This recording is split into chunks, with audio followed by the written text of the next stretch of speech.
Good evening and welcome to the June 26th, 2023 meeting of the Menlo Park Planning Commission. I am Chair Cynthia Harris and I want to thank you for joining us this evening, either here in Council Chambers at the Bellhaven Library Branch or remotely via Zoom. Established by law, our city's Planning Commission is composed of 7 volunteer residents of Menlo Park appointed to 4-year terms by the City Council. Our Planning Commission is not a policy-setting body, that's the City Council. We're a policy-implementing body. We review development proposals on public and private lands for compliance with our city's general plan and zoning ordinances. The Commission reviews and is the final decision-making body, unless appealed to the City Council, for all development proposals requiring a use permit, architectural control, a variance, minor subdivision, as well as the environmental review associated with those projects.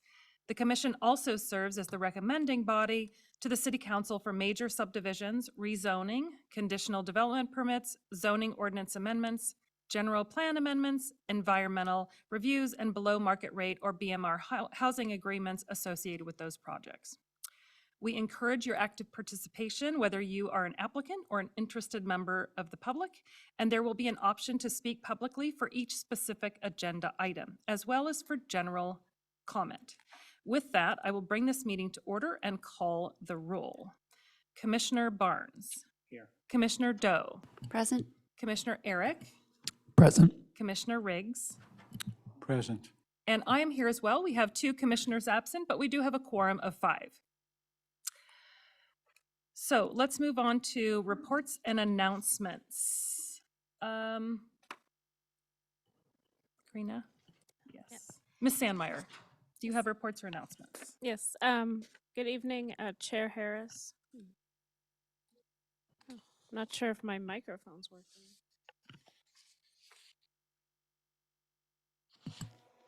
Here, I'll borrow yours. Thank you. Thanks. Yes, good evening, Chair Harris and Commissioners. So there's 2 items on the City Council meeting that may be of special interest to the Planning Commission. One is the adoption of the budget and, on the City Council meeting tomorrow night. And one is the adoption of the budget and capital improvement plan. And the second is an item to review and authorize staff to submit the revised 6th cycle housing element to the California Department of Housing and Community Development. And that concludes my updates, but I'm happy to answer any questions. Any questions of Ms. Sandmeyer? Okay, moving on. Under public, we're going to move on to public comment. And under public comment, the public may address the commission on any subject that is not listed on the agenda. Each speaker may address the commission once under public comment for a limit of 3 minutes. You are not required to provide your name, district, neighborhood, or city of residence, but it is helpful. The commission cannot act on items that are not listed on the agenda, and therefore the commission cannot respond to non-agenda items brought up under public comment other than to provide general information. Please know that if you are here tonight to comment on one of our agenda items, you will have a chance to speak when we get to that item on the agenda. So to learn how to participate, I'm going to turn to our clerk this evening, Mr. Pruder, to explain how you can participate. Thank you very much, and good evening, Chair Harris, Planning Commissioners, and members of the public. Regarding communication procedures in general, just like to quickly add that the commissioners will have their webcams on for the duration of the meeting, and for those presenting, we would ask that you kindly put your microphone on and webcam on as well during your presentation, and accordingly, we will provide mouse and keyboard controls. And regarding the public comment period, the opportunity is now for public comment in which members of the public can press the hand icon on their Zoom interface, or if they are calling by phone, they can press *9, and that will indicate to us that you'd like to provide a public comment for this general public comment item. At the moment, and also in the council chambers, if anyone is interested in providing public comment, please provide me with a public comment card and you can go up and speak at the right time. At the moment, we do have 1 public commenter in person at the council chambers. I see no hands online, so if you'd like, Chair Harris, I can ask that person to come up to speak. Please. Thank you very much. Our first commenter here in person is Nancy Edelson. If you could please come up now, you may speak at the podium, and you'll have 3 minutes. Thank you. Good evening, Planning Commission members. I am an East Palo Alto resident. I live on Alberni Street, directly behind a project that I just received a flyer for. This is a new research and development project that's directly behind my next door neighbor. It is next to a building that was recently built of 2 stories, and when the one behind my house was remodeled, and it looks like a 2-story building, and they built lights that provide a lot of light pollution for my home. And I called the city, and the city arranged to have some shields on the light to help that. So I have just received this flyer about the project that they're going to develop at, I think it's from 1020 to 10, the address is 1020 and 1030 O'Brien, 45-foot, 3-story high building with terraces and setbacks. It's research and development. And I am really quite surprised that the city is allowing this project. Everything along O'Brien is 1.5 story, 2 stories at the most, and it always has been. This project is being allowed because they're making an exception for it, so they're letting it be taller. It's also has an exception for using gas, I think air conditioning, but this will be an incredible source of noise, lack of privacy, interruption of privacy, and air, and a lot of light pollution. And what I don't understand is why the city would make exceptions for a project like this. There's so many empty buildings, business, that could be used. And this is not a housing requirement. I understand when they build tall buildings next to residential neighborhoods because the cities have a requirement to fulfill the state's housing element now. But this is not housing. So I am trying to ask the Planning Commission to question this development and maybe give some answers as to why all these exceptions are being made for a developer who basically, the way I see it, is benefiting the developer, is not benefiting anybody else, certainly not the residents of East Palo Alto, especially on Alberni Street. So, like I said, I'm asking that the planning department really look at this. It's, as far as I'm concerned, it's not ethical. This is not a response to a need for housing, low-income housing. This is a developer plan to build an office building so that he can make money off the rents on the office building when there's so many others that are unoccupied. So I don't know if anybody has anything to say about that. According to the rules, probably not, but I would hope you would take another look at this development. Thank you. Thank you for your comment, and you are correct. We are not allowed to respond. However, I think we were all listening and heard your comments. Thank you. Do we have any more commenters at this time? Thank you, Chair Harris. At this time, I see no other hands raised. If you'd like, we could wait a moment more, or we could close the public comment period. I think we've given enough time, so I think I will close public comment. And at this time, let's move on to the consent calendar. This evening, we have 2 items on the consent calendar. We have approval for minutes from the May 15th and the June 5th, 2023 Planning Commission meetings. Would any of the commissioners like to pull either of those items? No, okay. Would any of the commissioners like to provide a motion for approval of the consent calendar? Commissioner Doe. Thank you, Chair Harris. I'm pretty sure, I'm happy to make a motion to approve, but I'll just note that there's some misspelling, but I think probably Commissioner Eric probably already noticed this and pointed this out to staff. I did not. I was going to. I think my name is misspelled. Okay, well then maybe. Okay. Potentially, we could have a motion to approve the consent calendar with ensuring that we spell Commissioner Eric's name correctly as it goes into the record. Commissioner Riggs. I will second the motion. I'm sorry, I will second the motion. Thank you, Commissioner Riggs. So we have a first and a second. First from Vice Chair Doe and a second from Commissioner Riggs. Let's take a vote. So we have Commissioner Barnes, Yes. Commissioner Doe, Yes. Commissioner Eric, Thanks. And, oh, yes, and thanks to Commissioner Doe. Commissioner Riggs, Yes. and I will also vote in the affirmative. So we have 5 commissioners voting yes and none opposed. Thank you. Okay, so with that, let us move on to item E1, which is a use permit for 248 San Mateo Drive.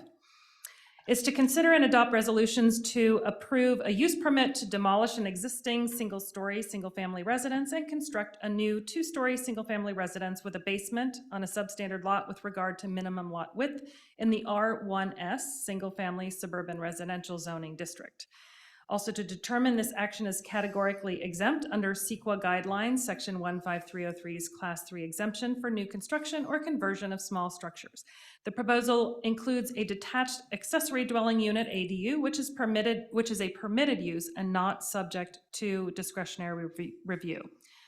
At this time, does staff or the applicant wish to make a presentation on this item? Connor Hochleitner from the Planning Department. I'm here to answer any questions should you have them. The applicant is here, but I don't know if they want to make a presentation or not.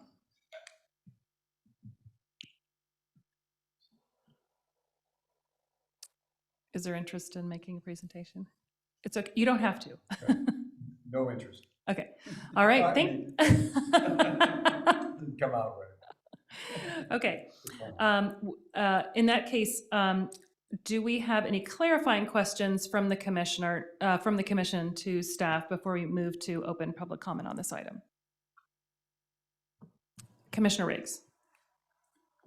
Yes. I was a bit surprised to see that this had proceeded to building permit application before staff asked that it come for a use permit. Could I just verify, this is virtually a 10,000 square foot lot, even without the rear portion of the lot. Was the decision made because it was a half a square foot short of the 10,000 square feet? So the lot doesn't meet the requirements for minimum lot width. So that extra portion that's in the back is where we would measure the lot width from. So instead of it being, I believe, 95 feet wide, it's only about 40 feet wide outside of the rear setback, which makes it deficient. And staff was not in a position to consider only the forward portion of the lot, which by itself conforms? Based on how we are supposed to measure the minimum lot width, we wouldn't have the ability to do that. All right, thank you.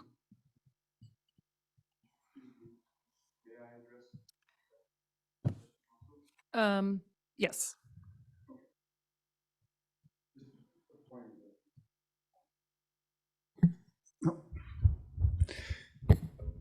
My name is Steve Schwanke. Do I need to give my address? Is that important? Okay, I'm the architect for the project.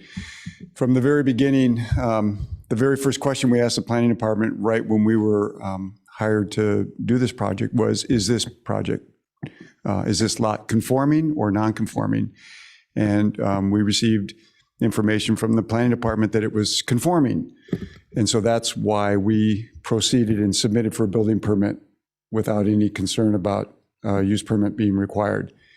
And then they came back after, well, way after, and we were obviously completed the design and had submitted for a building permit, and they told us that the lot was non-conforming. So that was all a big surprise to us, to the developer, and to the time schedule, and it had a significant impact to the project. But that's the reason that it was submitted for a permit prior to having a use permit process. Thank you. Thank you for that explanation, and thank you, Commissioner Riggs, for the question. Are there any other clarifying questions before I move to public comment on this item? Okay, at this time, I would like to open up public comment on this item. Thank you, Chair Harris. At this time, if any members of the public would like to speak on this item, whether virtually or in person, first virtually, please press the hand icon or *9 if you're calling by phone. And if you are in person, please provide me with a comment card and we could, excuse me, enable you to speak on this item publicly. At the moment, I see no hands raised virtually, and I've received no comment cards from members of the public in the council chambers. We can wait a moment if you'd like and see if anyone would like to speak.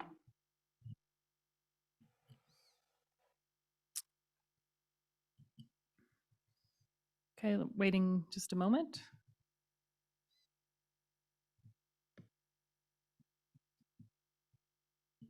Okay, it seems that we have no comments on this item. So let's bring it back to the dais here and see if any commissioners have any comments, questions, or ultimately a motion. Commissioner Doe. Sorry, Vice Chair. No worries. Thank you, Chair Harris. I'm sorry, this is not related to the project. Is there any attendees at the Belhaven Branch Library? It's in the agenda, it says that it would be held there. Okay, okay. I can confirm that we have that available tonight.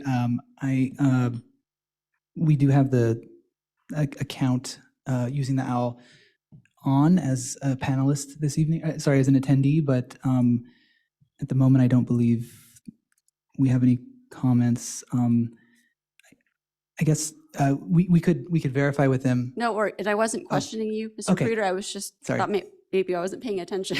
No problem. Thank Sorry you. about that. Thank you.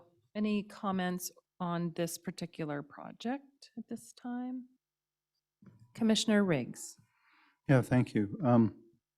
I did review the project because it was before us, and the department is seeking our review. And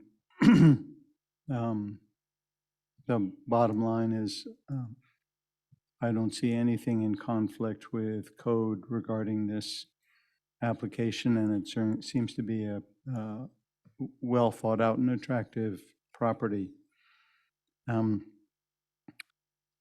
I would like to propose perhaps we could consider in the future something that is so close to being a qualified site, and more than that, and in particular, had already been declared a conforming site, if it is possible within our city process to circulate this similar to a conformance review. And I realize this could take some legal consideration, but I do hope that the door isn't open for another such delay in a project. I mean, a delay on a property that is costing probably several $1,000s a month just in property tax, let alone in mortgage, is a pretty significant imposition on an applicant. So that's just a proposal for an option. And then the other option would be that when and if we get to consider the issue of corner lots, of flag lots, and what is the frontage. I don't believe council has acted on that yet, although I may have missed something. Perhaps a modification that would reflect this kind of condition could be included. So all that said, I would like to make a motion to make the findings and adopt a resolution approving the use permit. Thank you, Commissioner Riggs, for your motion, and I've made note of your thoughts and appreciate those as well. I think at this time, we're not maybe as staff ready, or do we have a comment on that, or not right now? But we will follow up on that item. Okay, so we have a first on the table from Commissioner Riggs. Do we have a second, please, from someone? Commissioner Eric. I'm happy to second, and I also agree with the thoughts Commissioner Riggs shared regarding enabling perhaps an expedited review of a lot like this. All right, thank you very much. So we have a motion on the table to approve adopt a resolution approving the use permit per the staff report from Commissioner Riggs and a second from Commissioner Eric. So let's take a vote. Commissioner Barnes. Yes. Commissioner Doe. Vice Chair Doe. No worries. Yes. Commissioner Eric. Yes. Commissioner Riggs. Yes. And I'm also a yes, so the motion passes with 5 approval and none against. So thank you for that. Thank you for coming, and good luck with your project. Okay, next, we're going to move on to our F2, second public hearing, which is an architectural control and use permits for the Willow Village project. I'm going to read most of this. It's quite long. Consider and adopt resolutions to approve architectural control review for buildings and site improvements associated with the approved Willow Village Master Plan development project. The master plan, including the general plan amendment, rezoning, and zoning map amendment, vesting tentative maps, conditional development permit, development agreement, and below market rate or BMR housing agreements were approved by the City Council on December 6th and 13th, 2022, and authorize up to 1.6 million square feet of office and accessory uses up to 1730 dwelling units, including 312 BMR units, up to 200,000 square feet of retail and restaurant uses, and an up to 193-room hotel. The architectural control reviews by the Planning Commission for conformance with the approved master plan, conditional development permit, development agreement, mitigation monitoring and reporting program from the Certified Environmental Impact Report, the residential mixed use and the office zoning districts and other applicable requirements from the master plan governing documents is the next phase in the implementation of the Willow Village Master Plan project. This item includes 4 separate architectural control plans and use permit requests for the office campus, meeting and collaboration space, town square project components, all located on parcel 1, and the mixed-use residential building on parcel 2. The office campus and meeting and collaboration space would include approximately 8 buildings, the elevated park, and 2 parking structures with up to 1.6 million square feet. The meeting and collaboration space also includes the publicly accessible elevated park.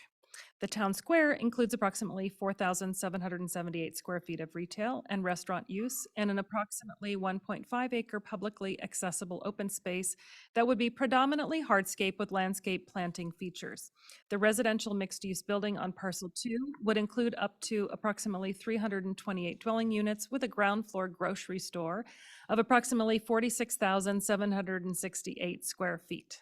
The proposals include associated use permit requests for modifications to design standards, for instance, setbacks, step-backs, modulation and projections, base height, frontage landscape, building garage entrances, not included in the conditional development permit.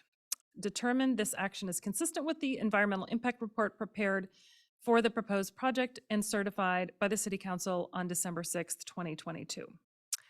Would staff or the applicant wish to make a presentation on this item? Yes, thank you, Chair Harris and Commissioners. I do have a brief presentation followed by a presentation by the applicant. So Fawn, we can get those slides up real quick.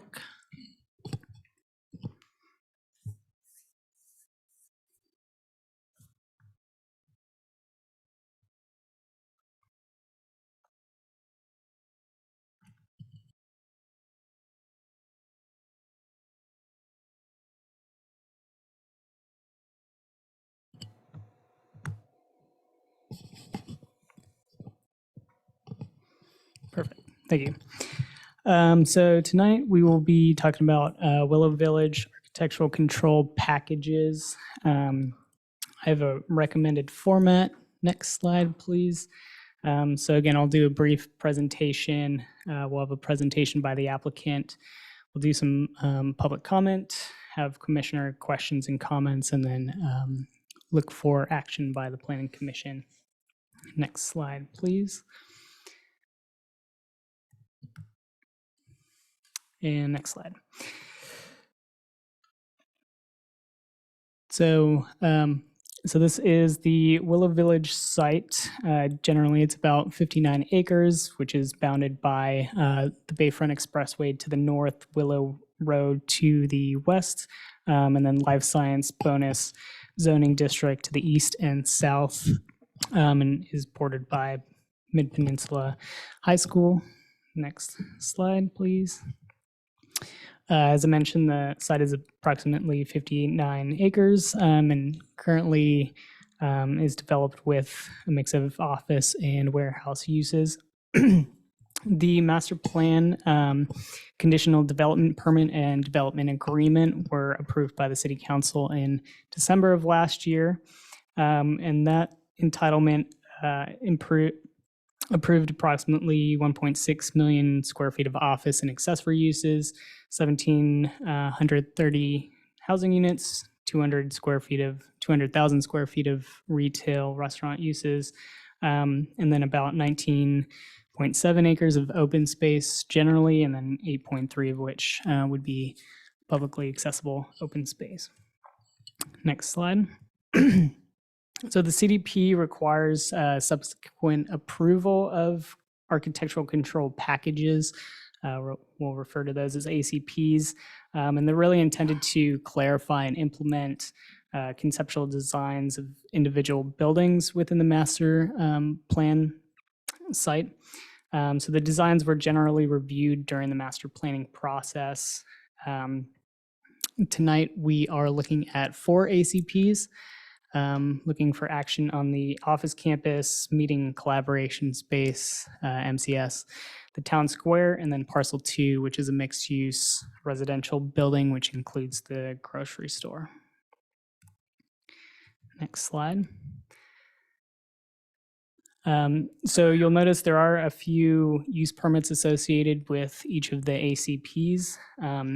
Generally, the Bayfront districts allow design standards to be modified through the use permit approval process.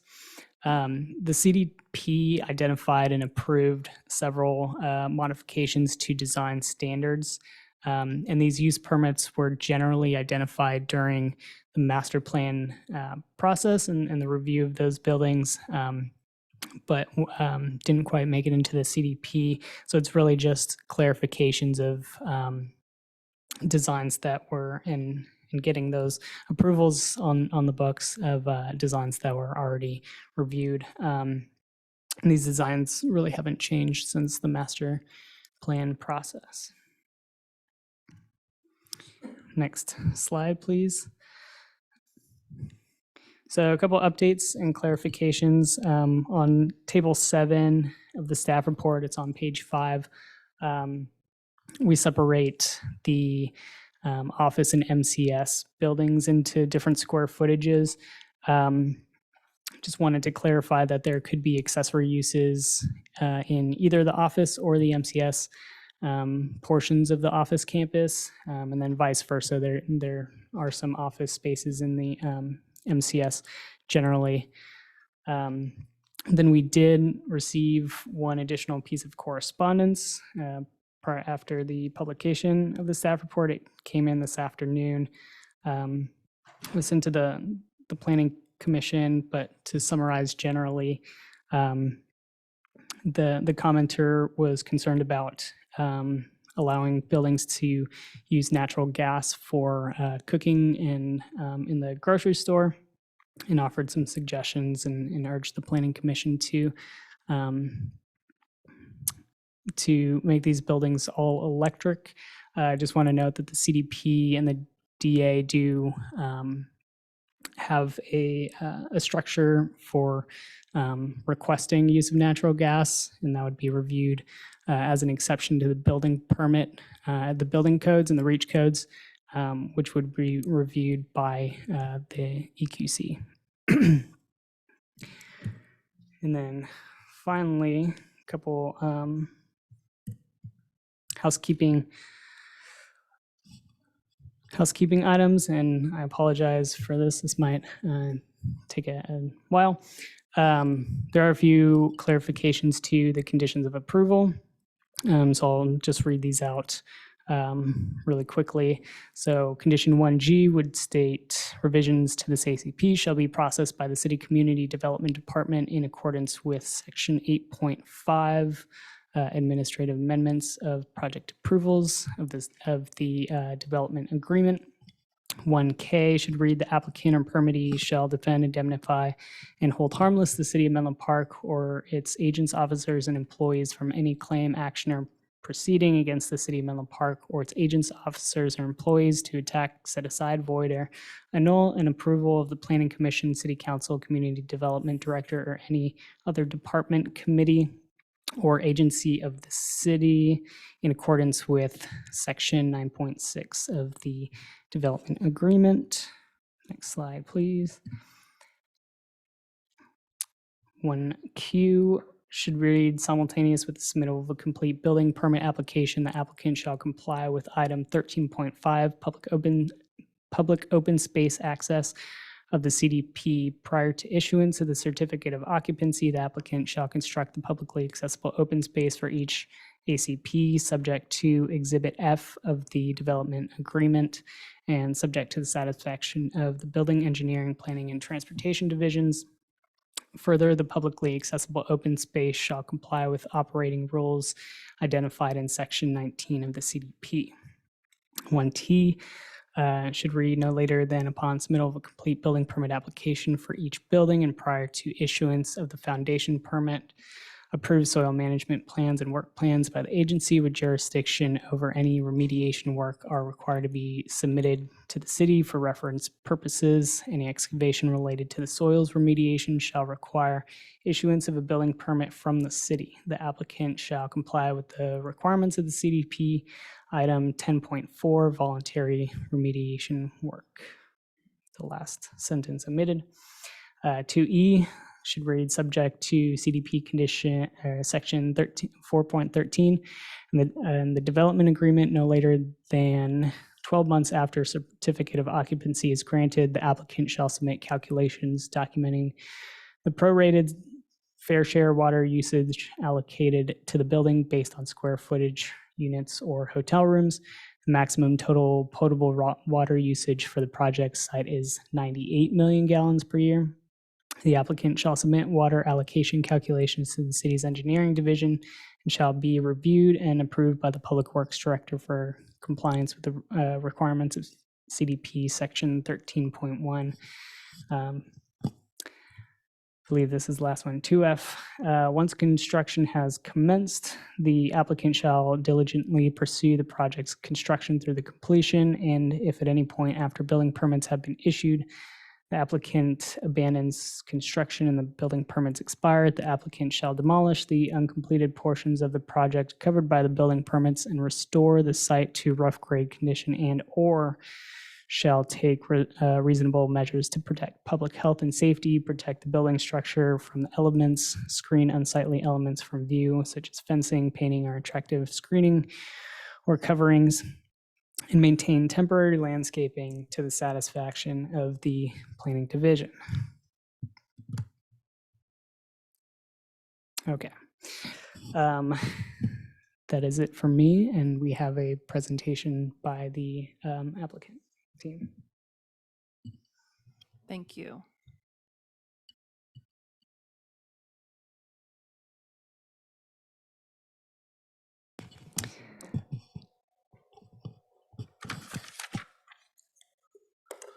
Hi, I'm Paul. Commissioners, thank you for your time and for taking this. I'm Paul Nieto with Signature Development Group. And we just have a short presentation. And for the benefit, and I know a number of you have been through our hearings over the last 5 years, but We have a new commissioner. Nice to meet you from a distance here. I'm just going to briefly talk a little bit about our history and introduce our team.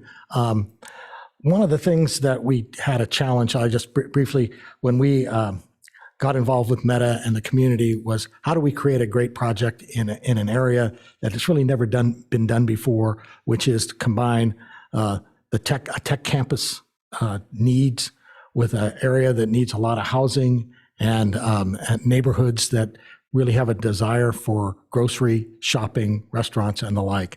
And it's really never been done before here. So what we decided to do is go through a long process of getting to what we think is solutions. And if you go to the next slide, we started it because we have the existing site's a challenge. It's got a lot of concrete tilt-up buildings that aren't sustainable. And we had some real goals in mind. If you look at it, there's only one real entrance to the site. There's existing neighborhoods around it. You see the single family and business parks, but yet there aren't a lot of services and the like. So we said, how do we connect to the community? How do we create a great place with neighbors and shoppers, workers, and others where they can gather? We concluded we needed inviting architecture. It has to be human scale. And so we started off looking for great architects. And so we've got 6 architects in this project. Three groups are here today. There's and next slide, please. Here's just another reason of why we needed to. This site is, as we've said before, is really not sustainable. It can't really be converted to these kind of uses. So we need to build it and, in a sense, demolish it and rebuild. It's below the floodplain, so the site needs to be raised, and so the buildings need to be raised as well. Next slide. So we just through this timeline and how we thought about it, in 2018, it was really when this whole team got put together in early 2018, we started to engage with the community and a planning commission, really on a listening tour. Next slide.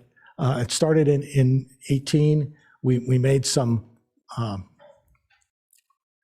we made some initial scoping and study sessions, presented plans, and got feedback from the community and from the commission and council members, all the way through in 19, 20, and 22. Next slide, please. And really an intense interaction with the community and the city in its various commissions over the last year, culminating in the approvals in December. So what we have, next slide, please. So what we have are designs that you're going to see today that really haven't changed in 2 years, and we're looking to get use permits to, if you will, codify the little exceptions. What you see is we have the interaction of really the 3 use areas with office, retail, and residential retail, the meeting and collaboration space, and around a town square that's sort of, and Main Street that anchor the development, and hopefully satisfy that interaction between the uses and the neighbors, and the relocation of a couple of streets, and we've added some access. So with that, next slide. We've created this community, and why we have the use permits is we knew we were creating, Connect Menlo Design had standards for one building, but this was a campus of integrated use and hopefully complementary uses. And so early on, we worked with staff to say, we know we're going to have some areas where we want to have great architecture and we don't want it to be monotonous and overly repetitive. So we think we'll have complementary architecture, but we might have to tweak a setback here, a terrace there, to create good architecture with the human scale in mind and a sense of place. And so with that, we engage these architects. We're going to start off with the Softy architecture firm who's the designer of Town Square, the elevated park and meeting and collaboration space. And then we'll go to Picard Chilton, who is the office architect. And then we'll go to the grocery parcel 2 residential group, Ankrum Moisum, And so with that, I just wanted to preview what you're going to see so that they can share with you some of the intent that they had as they proceeded for this design of this. So Jaron Lubin from Softy Architect, you're up. Hello in person. We met briefly on Zoom. It's nice to be here. And I'm going to share a little bit about my firm's work, Softy Architects, on this phenomenal project. We're going to talk about the north side of the project, the meeting collaboration space, the elevated park, and the town square. I'm going to go pretty fast through the slides and say next pretty quickly. So next. So you're all familiar with the plan. I'm speaking about the north side, the town square, the MCS for short. Next.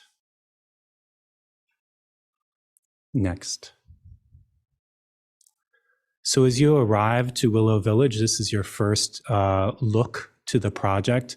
Actually, on the right-hand side, you'll hear a little bit about the grocery store later by one of our colleagues. On the left, you're going to see an open view opening to a small retail and F&B pavilion, the town square, the elevated park, and the meeting collaboration space. Next. So as you turn the corner, you have this open view, and that's the town square, which we've studied carefully in terms of the scale for this neighborhood square that's bounded on four sides by activities that will, I'll show you a couple slides of what we imagine to happen there. Next. So on the south side of the town square, we have this kind of elegant small retail and F&B pavilion that's kind of indoor-outdoor, and we're imagining that there's all kinds of activities that are spilling out to the town square. Next. On the north side, you can see across the MCS and the elevated park, and there's a small retail cafe, F&B cafe on the right. On the west side, there's also level 1 retail and F&B flanking the town square. Next.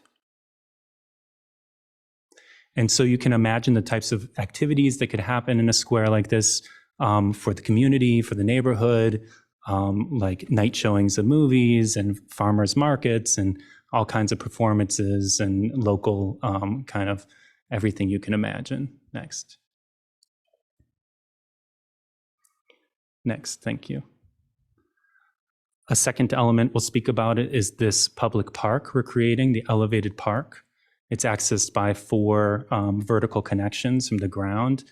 It's got a bunch of planting, public spaces, native plants, and you'll get spectacular views on each side of the park to the spaces around. Next. This is a little 3D isometric to show the park. It's 2.1 acres in scale. Next. And again, up on the park, we're imagining all types of community amenities and activities that could be programmed throughout the year. Next. And we've created a couple depictions of the types of things we imagine to happen up at the park. It's quite wide and shaded by all these native trees. Next, so it's going to be quite comfortable. And there's these open public spaces within the tree planting for all types of these activities like was shown on the previous slide. Next. And one of the great things that the park does is it also creates a very friendly and safe flyover or bridge that connects for Bellhaven residents to cross Willow Road. So that's seen right here to that existing retail space on the west side. Next. So now we'll speak a little bit about the third element, the meeting collaboration space. Next. It's entirely connected to the elevated park, as you can see, and that's the view from the south side of this town square. Next. And the building's organized on 3 principal levels. There's an atrium space filled with a garden for meta use. And then there's 2 buildings inside for events. and collaboration space, one that's 2 stories tall and one that's 3 stories tall. Next.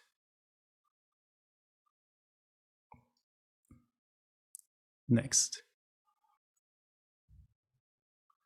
And so zooming back out to the town square, I'm going to pass the presentation to my colleague on Zoom, Tony Marchese, who is responsible for this ground level retail and the office spaces adjacent to the town square, so we can take you through some of that. Thank you. Thank you so much, Jaron. My name is Tony Marchese. I'm design principal at Picard Chilton. And as Jaron mentioned, we're responsible for the design of the Willow campus and retail. This first image that you see here, as Jaron mentioned, is the northern portion of the campus that features retail at the base and the second level. Next slide, please. Next slide. This is one of my favorite views of the Willow Village and campus. On the left-hand side, you see one of the residential parcels. In the distance, you see the town square that Jaron described so well. And then on the right-hand side, you see the base of one of the office buildings with the retail that fronts right onto Main Street. And you get a great sense of the richness of the architecture, the materiality, but most importantly, the accessible, pedestrian lively Main Street that's envisioned. Next slide. Similar to the other plans that you've seen, this is a detailed highlighted plan of the Willow Village campus. I think one of the most important things to highlight here is the buildings are oriented on an east-west axis to reduce solar heat gain, reduce the amount of cooling load and energy consumption. The plan comes directly out of the principles and the goals of the general plan. Next slide, please. A similar plan that outlines the vehicular circulation in the light green arrow, working from the left to right, Main Street, the campus itself with a central circulation area. You'll see that the campus has multiple entry points.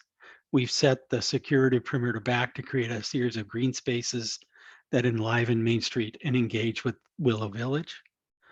Next slide, please.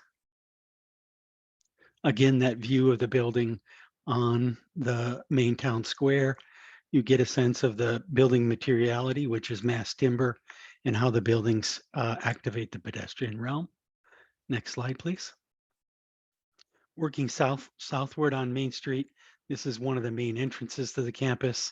Here you see the benefit of the buildings being rotated, so you get the short end of the buildings on the Main Street to give the Main Street pedestrian realm a more human scale. You can see we've designed the buildings to highlight the heavy timber construction, so you understand from the exterior the warmth and the texture of the wood. Next slide, please. A view inboard looking out towards Main Street. And again, that building orientation allows for these green fingers to extend in from Main Street and provide views both in and out from the campus to Main Street. Next slide, please. A view of the interior of the campus. Again, another north-south corridor that connects the buildings. You'll notice that the landscape is quite lush. We're planting over 300 trees within the new campus design and trying to keep it as friendly and human as possible. Next slide, please. We're very proud of the sustainability goals and achievements that we anticipate, not the least of which is a reduction in the carbon used via the heavy timber structure as compared to a conventional structure. We're less than 50%. We're anticipating all electric buildings within the campus buildings. As I mentioned, planting over 300 trees and targeting LEED Gold. Next slide, please. Just a view into one of those smaller green spaces that I mentioned that front Main Street. In this case, you're within the space looking out towards Main Street, and you get a sense of how lush and green and usable those spaces will be. there'll be accommodations for bike parking, et cetera, and flanked by retail space at the base of the office buildings. Next slide. A view of what would be anticipated, the look and feel of the retail at the base of the office building. Again, featuring the warmth of the timber, looking for opportunities to introduce color, texture, etc. at the pedestrian realm. Next slide. And with that, I'll turn it over to Murray, who's going to speak about Parcel 2. Thank you so much. I'm an executive vice president at Ankrum Moyson Architects, and I'm here today to give you a brief overview of the Parcel 2 development. Next slide. So I think we're familiar with the master plan, but Parcel 2 is the large mixed-use parcel on Willow Road. It's flanked to the north and the south by the two major entry points into the development, Main Street to the north and Park Street to the south, and then West Street actually is on our east side of our property. Next slide. Zooming in a little bit and turning, so now Willow Road is straight up top. The town square would be off to your bottom right.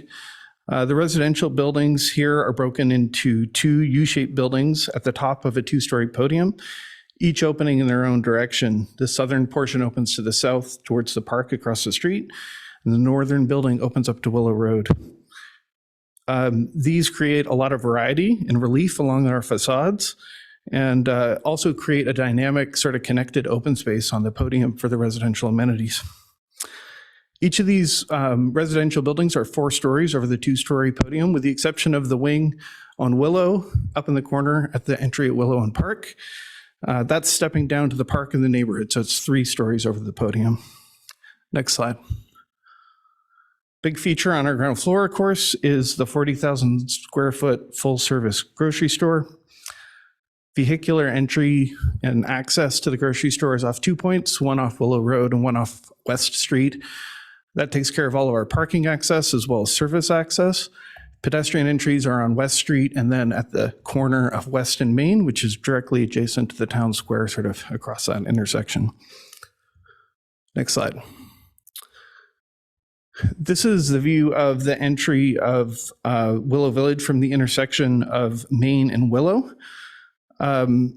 The grocery store was very specifically placed on Parcel 2 of this development because of its ability to connect both to the neighborhood and to the Willow Village area itself. So the market here has a really strong presence. It's got a strong corner, and it wraps around the corner and provides a gateway element into the Willow Village. Next slide. So now we're standing in the town square looking back at Parcel 2. You can see that base that was evident at the entry point continues all the way down Main Street to the corner of Main and West, and then continues down the length of West Street for the length of the grocery store. So that creates a pretty strong base. We need a strong top to complement that. So you can see how we've integrated a horizontal roof element to the step back on the top floor. Next slide. One of the defining features of the grocery store is what we call the market walk. We view this as this vibrant space that sort of blurs the line between the grocery store and the market and the pedestrian realm. So this would be the place where the florist might spill out into the sidewalk, where you might grab a cup of coffee and then have a seat at a bistro table. Next slide. This is the view from Park and West Streets, featuring one of the primary residential lobbies on the ground floor in the corner. And then this view, you can also see the articulation of the decks. We've got a lot of variety into our decks, with some overhanging and some recessed, to create a lot of interest and articulation, which is consistent with our use permit. Next slide. Finally, this is a view from the other entry. So this is the intersection of Willow and Park. This is the portion that stepped down 1 floor from the other wings of the residential towers. And here I want to draw your attention to the living at grade unit. So along Park Avenue, along that frontage, we have residential units at grade. They're elevated up at a stoop, so a couple of feet above the street level, to create a great, vibrant residential street. Next slide. Thank you for your time. I'm going to turn it back to Paul, actually.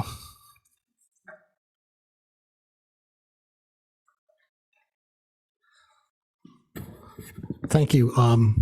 That's our quick tour, and now we will be open for any questions. Eric Morley wasn't able to be here in person, but Eric is on the screen and will act as our moderator for whatever questions the commission would like to direct to us. Thank you for that presentation. At this time, I would like to entertain any clarifying questions from anyone on the commission.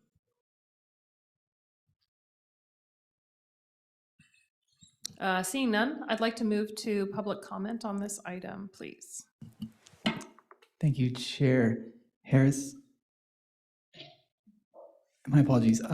Yes, so at this time, members of the public, if you'd like to comment on this item, please raise your hand in Zoom, or you can press *9 on the phone if you're calling by phone. And at this moment, we have a few hands raised virtually. I'd also like to remind members of the public, if you'd like to speak in person today at the council chambers, please provide a comment card to my desk and you'll be able to speak as well. Currently, just virtual hands are raised. We got 5 at the moment. I can begin that if you'd like. Okay, so then I will start. Thank you. And we'll begin first with our first commenter, Ali Saperman. I'm going to allow you to speak, and you'll have 3 minutes to speak. Thank you very much. Good evening, commissioners. My name is Alex Saperman. I'm here on behalf of the Housing Action Coalition. We support housing for residents of all income levels to alleviate the barrier in California's housing shortage, displacement, and affordability crisis. I'm speaking tonight in support of Willow Village, which the Housing Action Coalition enthusiastically endorsed. Moving the project forward today is critical for the following reasons. 1, it transforms old office space into a place for affordable homes.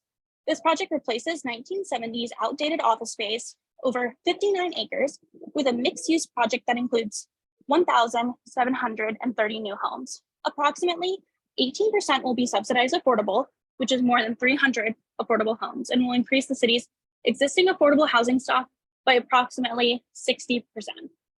We've all been engaged in the housing element process, and we have pretty high RHNA targets, and this project will be absolutely critical in making sure we meet the state's requirements. Of the homes, up to 120 will be reserved for seniors, providing much needed senior housing at very low and extremely low income levels. These homes, combined with the newly proposed $5 million, in addition for funding for affordable housing for community members in Menlo Park, Willow Village's affordable housing plan brings unprecedented housing resources where they are truly needed most. Second, it delivers badly needed amenities to the local community. Willow Village is a community-facing mixed-use site that provides the Bellhaven neighborhood vital community amenities and benefits such as a grocery store, pharmacy services, space for local retailers, significant public open space, and a town square. And finally, it ensures that these resources are actually accessible. The community park above Willow Road near Hamilton Avenue connects directly with the town square, providing convenient access for neighbors to walk and bike while improving traffic circulation on Willow. For these and many other reasons, I urge you to approve these well-designed, well-located, sustainable new homes without any delay. Thank you so much. Thank you for your comment. Our next commenter is someone with the account name of Chamber San Mateo County. If you could also provide your name, that would be greatly appreciated, though not essential. I will now allow you to speak, and you'll have 3 minutes as well. Thank you. Yes, thank you, and good evening, Chair Harris and members of the Planning Commission. My name is Maggie Fahey. I am with Chamber San Mateo County, and on behalf of our Board of Directors, I'm here tonight to support the Willow Village project, which has been given full project endorsement support by our board back in February of 2022. We consider this a once-in-a-generation project with an approved plan and architectural review that has been here before the city and community of Menlo Park for more than 5 years. Comprehensive outreach and engagement over those years have ensured community members have had a hand in shaping the stunning architectural design with high quality finishes that will greatly enhance the aesthetics and bring in much needed public amenities to this area. The approval of this architectural package tonight is an important milestone to move the Willow Village project forward. Chamber San Mateo is asking for the approval tonight, as well as approval of other architectural packages expeditiously, when they come forward. Thank you so much for your time. Thank you for your comment. Our next commenter is Barry Hathaway. I'm going to allow you to speak, and you'll have 3 minutes as well. Thank you. Good evening, Chair Harris and members of the Planning Commission. My name is Barry Hathaway, and I'm the CEO of JobTrain, which many of you know is a longstanding workforce development nonprofit headquartered in Menlo Park. And I, too, am speaking in favor of the Willow Village project. Among many things that JobTrain does, one of the things that we do, we have been doing for many years, is preparing people for jobs, and in particular, in this instance, in the construction trades career pathways. And we've had a long-standing relationship with Meta and have been in many conversations with Signature. And we are very excited about the potential of all the new jobs that are going to come into the community for this project, and our ability and our desire to make sure that local men and women, especially low-income men and women who are starting out in their careers in various things, including the trades, will have an opportunity to go to work in this project. These jobs are great jobs that will create a starting point for new graduates of our training programs to get their experience in the trades and build a long, sustainable career in the construction trades. But it won't stop there. As new buildings are coming up and new businesses are coming up in Willow Village, we'll also be working very closely to make sure that local residents are having access to the jobs that are made available. We'll even, if it makes sense, be standing up unique training programs to prepare people for jobs in some of the new businesses coming in. We're very excited about this project. We're very excited about the close relationship that we've had with Signature and that we will have with the general contractors, and highly endorse this project on the basis of jobs for men and women in our community. Thank you very much. Thank you for your comment. Our next commenter is Bonnie Lamb. I'm going to allow you to speak at this time, and you'll have 3 minutes. Thank you. Hi, good evening, Commissioner. Thank you so much for having me today. I am Bonnie Lamb. I'm a neighbor who lives in the Bellhaven neighborhood. I live right down on Hamilton Street. I've been following this project ever since its inception, especially and I've been really pleased with how communicative that Meta and Signature Development has been during this whole time. This presentation, I've seen it before, time and again over the years. I was here when they approved it with the City Council for the UC mixed permitting back in December. And I just want to highly encourage you guys to approve the requests today and to allow this project to move forward. The buildings are beautiful. It's going to turn a very kind of commercial, like pretty ugly area of our neighborhood to something very beautiful, usable, walkable space. I'm looking forward to the green space that I could go with my family. I look forward to the community space and the elevated park. Just want to encourage you guys to approve it tonight without any delay. And thank you so much for your time. Thank you very much for your comment. Our last commenter here with their hand raised virtually is on Zoom. We have one person left, so just as a reminder, if anyone else would like to comment virtually, please raise your hand.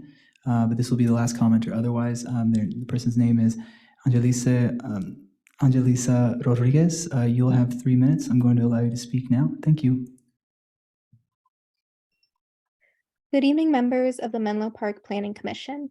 My name is Angelisa, and I'm with the Housing Leadership Council of San Mateo County. We work with our communities and their leaders to produce and preserve quality, affordable homes. I'd first like to express our appreciation to staff for all their hard work in putting together their report and presentation regarding this item. On behalf of HLC, I'd like to reiterate our support for the Willow Village proposal. Of the potential 1,730 homes, a total of 312 will be affordable, with 119 set aside for your senior community members at both the very low income and extremely low income levels, and to be constructed by an affordable housing developer with 40+ years of building and operating affordable homes throughout this region in Mercy Housing.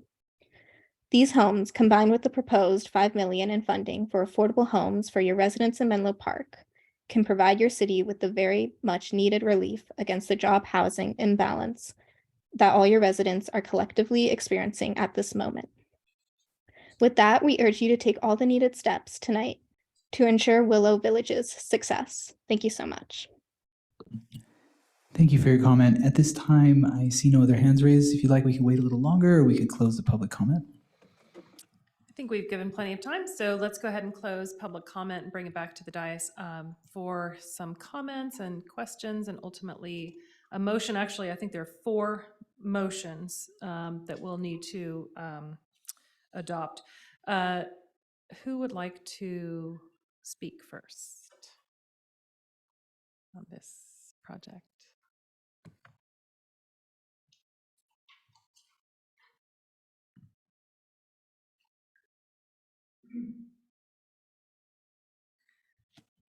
Commissioner Eric. Thank you. Sorry. Thank you, Chair Harris. I think I'm the new commissioner, so first of all, it's nice to meet you all. Thank you so much for all of the work that you've done on this project. I have 2, I think I would call them process-related questions for the applicant, and I'd like to caveat my questions by saying that I appreciate all the work that everyone has done here and assume that everyone is doing their absolute best. So my questions are out of curiosity and not any accusation. My first question for the applicant is, this is such a beautiful design.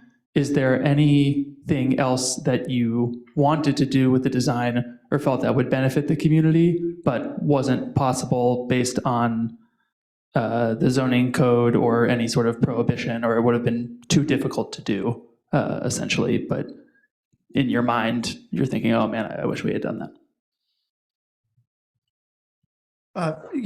Thank you, Eric Morley, Signature Development. Yeah, thank you very much for the question.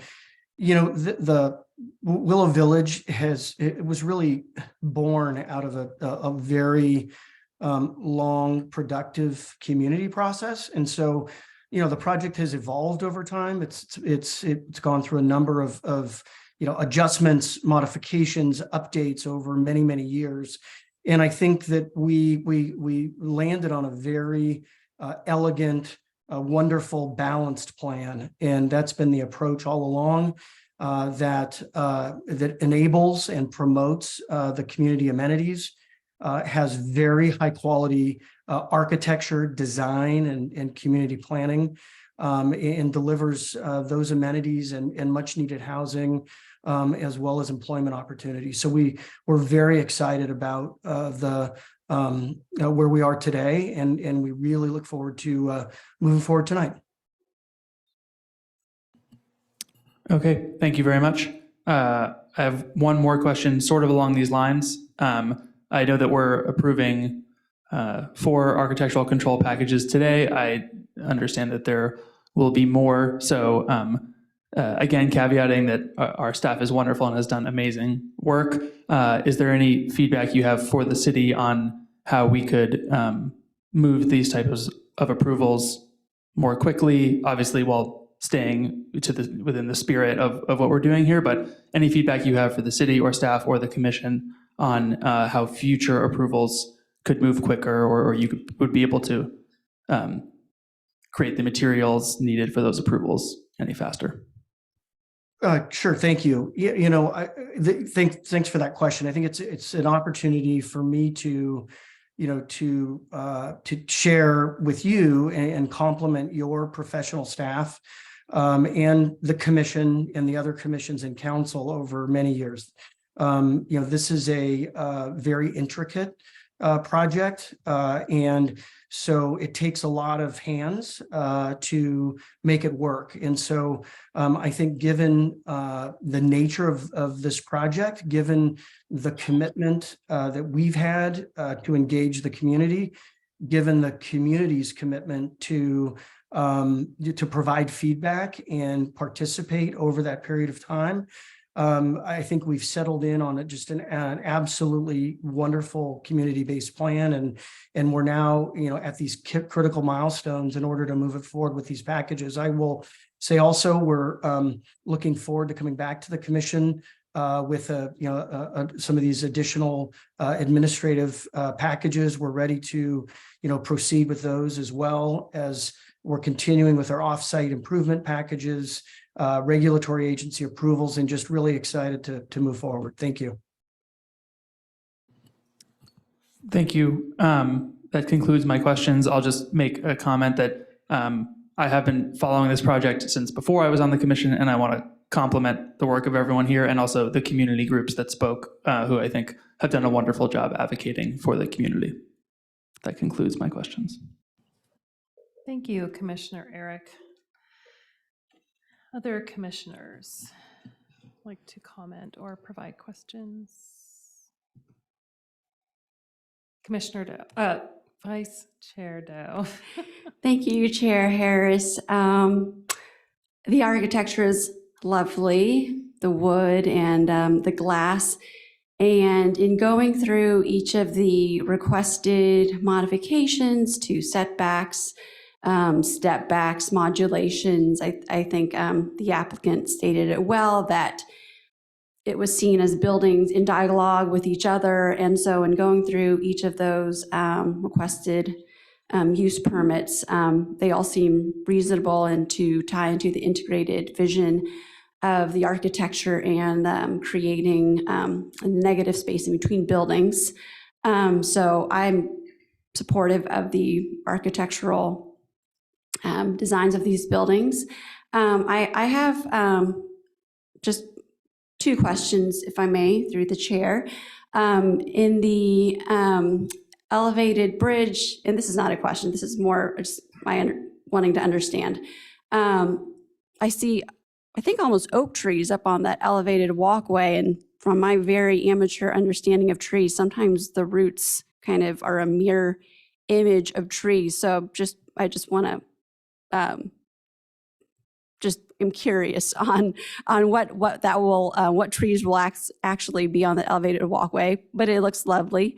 And again, I'm in support of the design, so that was just more me not understanding trees. Sorry, I was on mute. No, thank you. Good question. Yeah, just at a broad level, the plantings, both in Willow Village and on the elevated park, they are native, they are drought tolerant, they are climate responsive. We will size those trees, obviously, in wells and other planting zones, given that they're up on structure.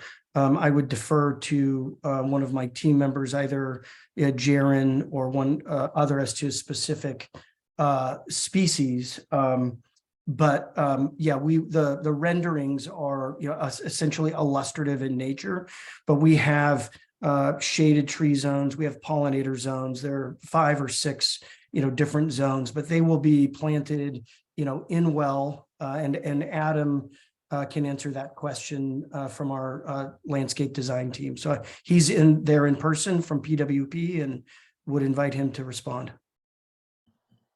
That would be helpful. Thank you. Thank you. Yes, I'm Adam Greenspan, a partner at PWP Landscape Architecture, and have been working together with the team for these years on the elevated park and other landscape. And as Eric said, all of the planting on the elevated park will have soil volumes that can support and irrigation that can support the trees. Right now, what was shown along the edge were Chinese elms and an oak species. Both of these can grow in the urban realm very well, and with a sufficient access to water, access to soil, can live a long and healthy life. And so we've worked with arborists as consultants to refine the tree selection, and have done other work, many projects on structure. And the main point is that rather than being in an individual tree pits, one by one, we're connecting the soil beneath the paving that you saw in those images. So the tree's roots will be able to share soil with each other and access those fuller volumes. That's the goal and the intent behind the images that you saw and the technical way that we'll realize that. That's helpful. Thank you. Thank you, Adam. And one more question through the chair to staff, to Mr. Turner, regarding the letter that we received this afternoon. So basically, this project is all electric. Unlike other exceptions, specifically for commercial kitchens, there's the plugs for electric cooking techniques should a restaurant want that. And if they wanted an exception to that, they would need to go before the EQC. Is that correct?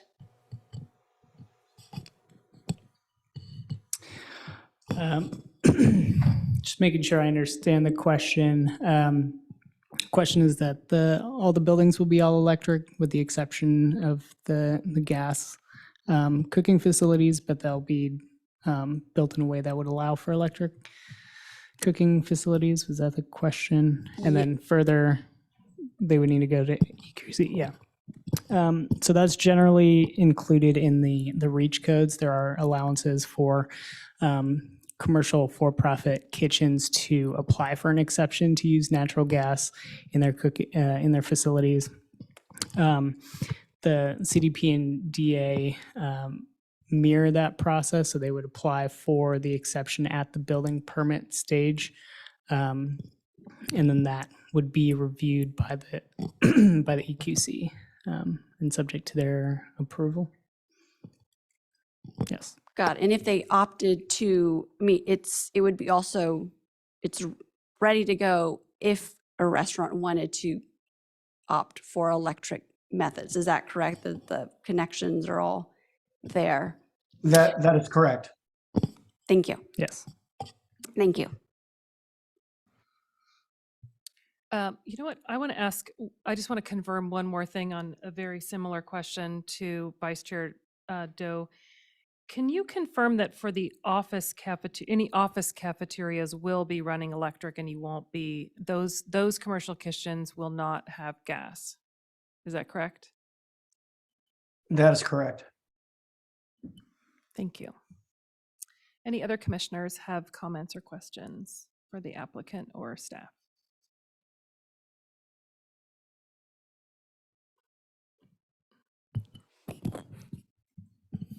Commissioner Barnes.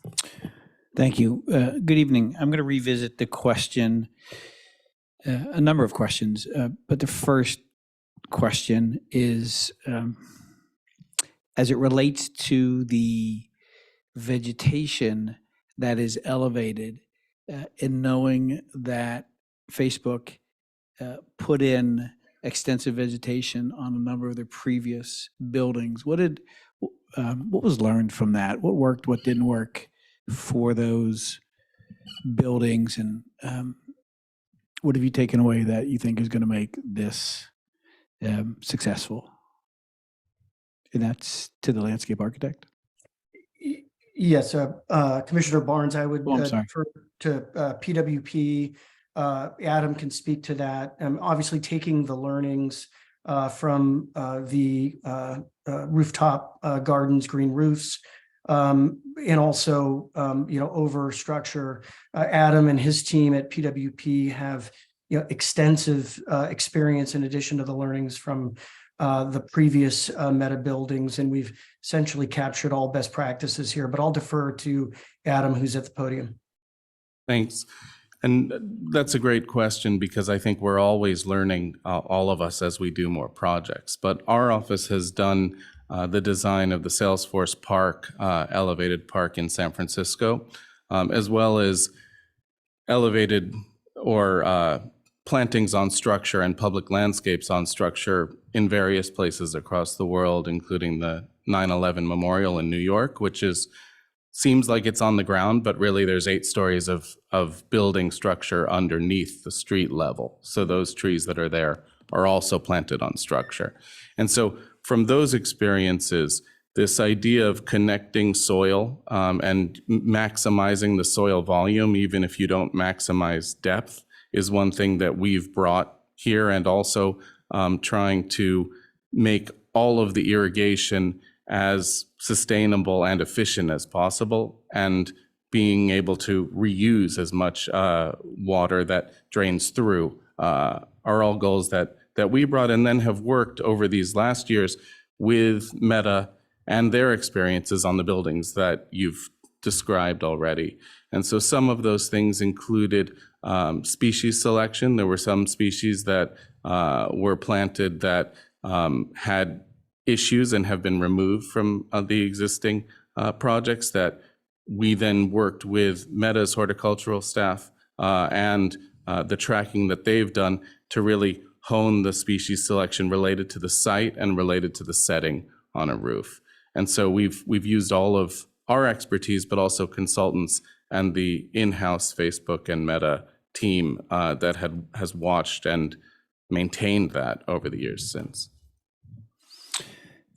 Thank you, Adam. I'm sorry, go ahead. Oh, that was a thank you. Before you go, one of the things that I had heard about the rooftop plantings was that they were tough to sustain because of the wind and because of the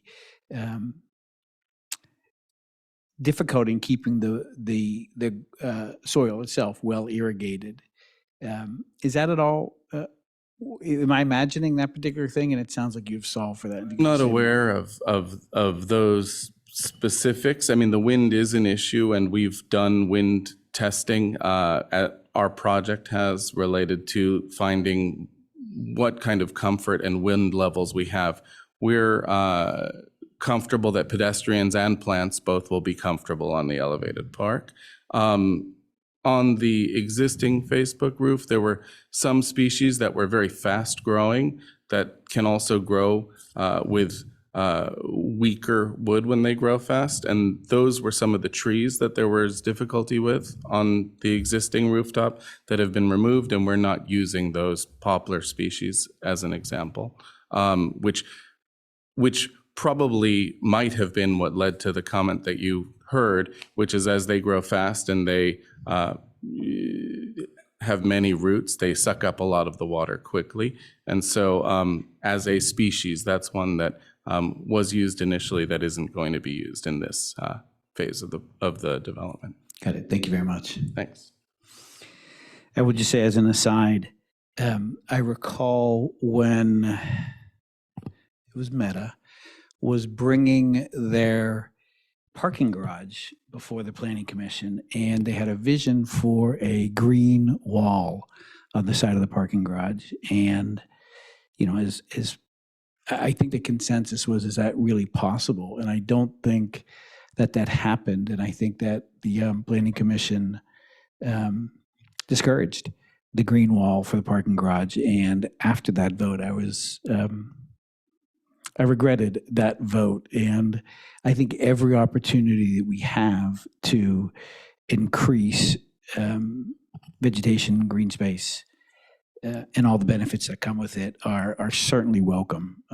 So wishing this project best of luck as it endeavors to do a lot of really, I think, innovative things in this area. Turning to to what we're looking at this evening, I will acknowledge that this is I think in many respects, a highly technical staff report. There is a lot here. There are a lot, there's a lot of refinements to the conceptual plan as put forward originally and as it morphed into the state or the stage that the project's in now, which is the architectural control plans. And a lot of what I do is, to the question of, reducing modulation 2 feet here, setback going 1 foot here. I'm not going to pretend to have the wherewithal to go into each one of those. What I do is look for staff and for staff's opinion on this, and I look carefully in the staff report and into the conclusion as to what they say. And I want to note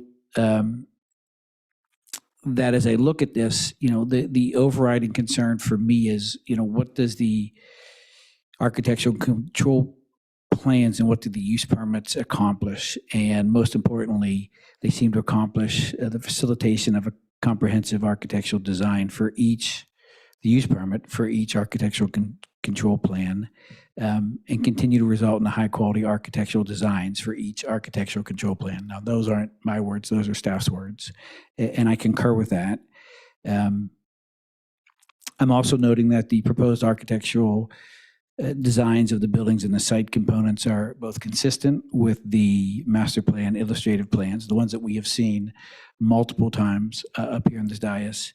And importantly, they comply with the zoning ordinance, the CDP and the DA, the development agreement. So all of that being real important litmus tests, and it accomplishes all that.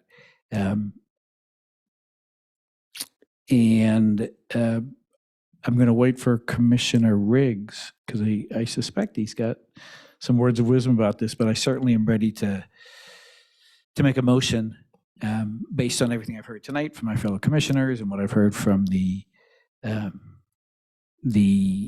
applicant himself and staff. And actually, I'll do this. I'll go ahead, make a motion, but of course, look for Commissioner Riggs to put in his 2 cents as well. I'll make a motion that the commission adopt the resolutions in attachment A, B, C, and D, and approve the ACPs, the architectural control plans and use permits for the office campus, the meeting and collaboration space, town square, and parcel 2. So I'll put a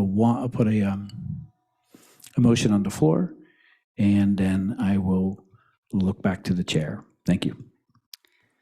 Through the chair, if I can just make a clarification or ask for a clarification from Commissioner Barnes. I just want to make sure that includes the edits to the conditions of approval that we ran through in my presentation, and that would apply to each of the sets of conditions for each ACP. They're the same in each one. Just want to make that clarification and offer that.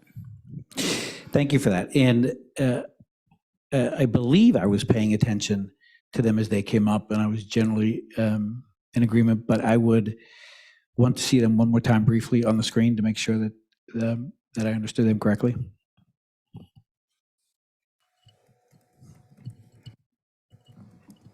We'll get those up in a second. Commissioner Barnes, would you be interested while they're getting that up in allowing Commissioner Riggs to speak before then? If he's interested and ready. I'd be more than happy to let Commissioner Riggs weigh in. Thank you for that. I'm happy to come back to this. You are a gentleman, future Vice Chair Barnes. Thank you. I'd actually like to echo virtually all the comments that have made from this DS tonight. I'm sure I'm not the only one who spent some time with the applicant last week and took another review of this project that we've seen so many times. And as I expressed then, I'm impressed with the planning. I'm impressed with the architectural design, the materials, the sensitivity to the street level and to the users, certainly to the way in which community and citywide input has been reflected. There's no doubt that this is a project that I will be checking the calendar on from time to time, because I plan to go up there and maybe even bring groups and say, look, this is what Menlo Park has done. Or more importantly, this is what Meta and their team have, excuse me, have done with a commitment that's lasted many years and through some economic changes. The difficult for me tonight is that, as I have stated for 7 years now, pretty continuously, a project of this size is being supported by the Planning Commission, the planning staff, and City Council, but it's not being supported by transportation infrastructure. This project purports to add another 800,000 square feet of office. When you include the some 400,000 square foot of collaborative space, this is really more than a million square feet, which is an interesting number because there are either 7 or 8 projects on the peninsula east of 101, all but 1 or 2 of them, which are 1 million square feet or greater. They're in process. They're anywhere from the approval process at city councils to building permit stage. And when these projects come online, there will be city councils up and down the peninsula throwing their hands in the air and saying, where did all this traffic come from? We had no idea this would happen. How could we possibly have known? But it's been evident for 7 years. And so here I have this lovely project in front of me, just one of 7 commissioners, that because of what will be happening in the near future and the fact that neither the city on our part nor applicants with the leverage that they have on their part have moved transportation, in particular cross-bay transportation, forward in all of these years. This has not been from a lack of effort by Meta, but it is complicated by a loss of that effort in the last 2 years. So as much as my heart hopes that this project moves ahead on schedule, tonight I hope it's understood that the only reason that I will not be able to support it is that the transportation system cannot support it. Thank you.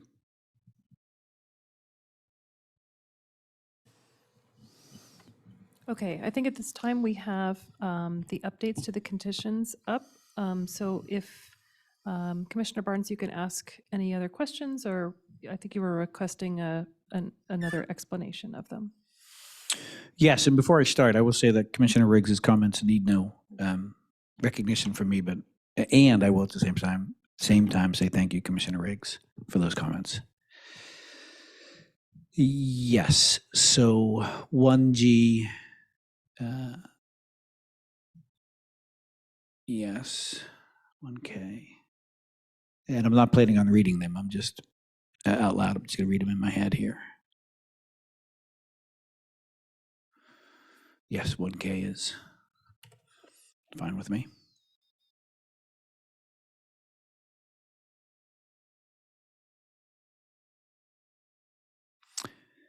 One Q, fine.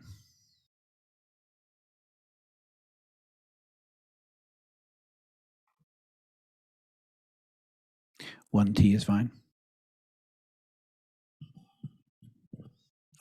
I must say for 2E, I didn't realize that there was a cap for water utilization. That said, or that acknowledgement aside, 2E is fine, and 2F.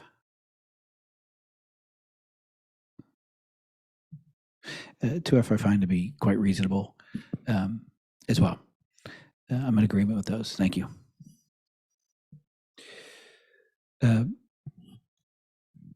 So to the staff, shall I restate, or is it, was the first part clear, and the acknowledgement of these is put up on the screen are clear and acceptable to me as well? Do you need me to restate, or shall I just leave it there? I think it's clear. Yep. Okay, thank you so much. A point of order through the chair. I didn't hear that the motion includes the modifications to the setback requirements, which are included as alternate approvals tonight. Additional resolutions. Did you need those? I'm just reading off your staff recommendation of the 4 resolutions.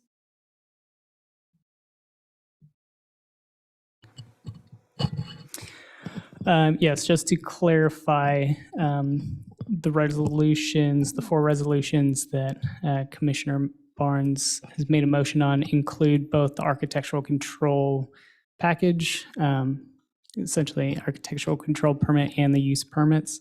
They're all included in each resolution. So, Thank you. yes. Okay. I actually was impressed with Commissioner Barnes' reading of the resolution and the motions. I thought he included the use permit. So anyway, thank you. That was not an easy one to state, given that there are so many items in it. Would anyone else like to comment or question? Otherwise, we can, or give a second to Commissioner Barnes's well-developed motion. And while you're thinking about that, I would also like to state that while that I appreciate Commissioner Riggs' concern about all of the projects and the transportation, and I know that from this dais, many of us have talked about what can we do for the entire community to make circulation better. And while Commissioner Riggs and I don't always agree on the solution, we definitely agree that there's a problem that needs to be solved. And I really appreciate your words, Commissioner Riggs. Having said that, is there a second to Commissioner Barnes' motion at this time?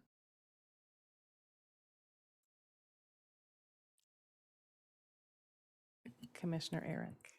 I'm happy to second, although I'll second the motion. Thank you, Commissioner Eric. Okay, so we've got a first on the table and a second, first from Commissioner Barnes and a second from Commissioner Eric.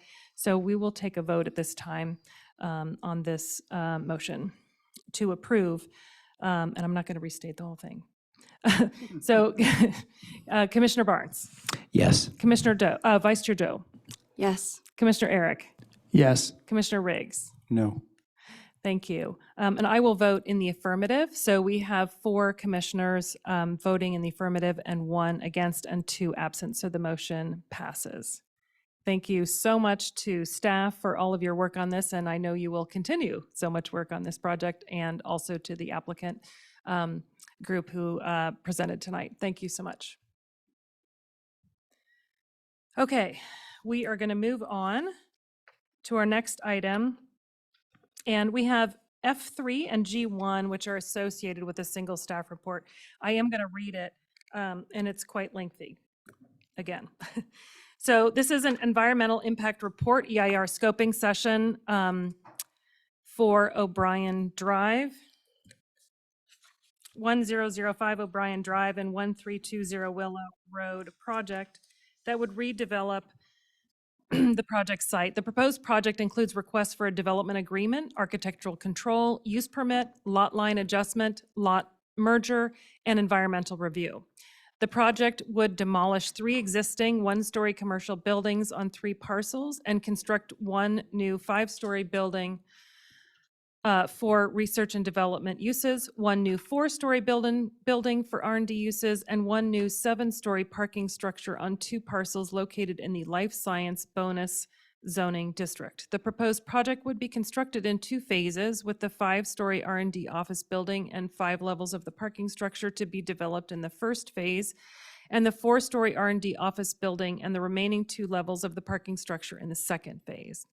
The applicant is proposing a development agreement to extend the life of the entitlements in order to account for a potential delay of approximately 10 years between the two phases. The proposed total gross floor area of the project would be approximately 228,081 square feet of R&D space with a floor area ratio FAR of 1.24. The proposal includes a request for an increase in height and FAR under the bonus level development provisions in exchange for community amenities. The applicant is proposing payment of a community amenities in lieu fee. The project includes a hazardous materials use permit request to allow 2 diesel generators, one for each proposed building, to operate the facilities in the event of a power outage or emergency. The project includes a request to modify the design standards related to major building modulations to allow the modulation on the south elevation of the 1005 O'Brien Drive building to extend to the second floor instead of extending to 45 feet, which is the required base height. The proposed project is requesting an exemption from the city's REACH code to allow for the use of natural gas for space conditioning in the laboratory spaces of both buildings. The proposed project also includes a request to remove 7 heritage trees. An initial study has been prepared and is included with the NOP for the proposed project. The NOP and initial study were released on Friday, June 2nd, 2023. The initial study scopes out the following environmental topics from further review: aesthetics, agricultural and forestry resources, biological resources, cultural resources, energy, geology and soils, hazards and hazardous materials, hydrology and water quality, land use and planning, mineral resources, noise from operation of an airport or airstrip, public services, recreation, utilities and service systems, and wildfire. The focused EIR will address potential physical environmental effects of the proposed project that have not been scoped out, as outlined in the California Environmental Quality Act, or CEQA, in the following areas: transportation, population and housing, air quality, greenhouse gas emissions, and noise, traffic noise, construction noise, and vibration. The city is requesting comments on the scope and content of that focused EIR. The project location does not contain a toxic site pursuant to Section 6596.2 of the Government Code. Comments on the scope and content of the focused EIR are due by 5:30 p.m. on Wednesday, July 5th, 2023. At this time, I would like to introduce staff to introduce the project, and then I assume we will have a presentation by the applicant and the EIR consultant. Yes, thank you, Chair Harris. I can go ahead and get started with my presentation, and then, yes, we'll hear from the applicants and then our environmental review consultant, Catherine Mall from DUDEC.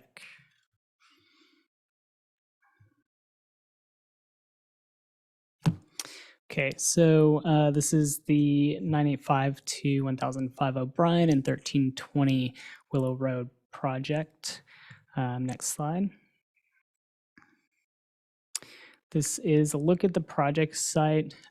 Generally, it's bounded by Willow Road to the west, Mid-Penn High School to the north, O'Brien Drive to the south, and then other life science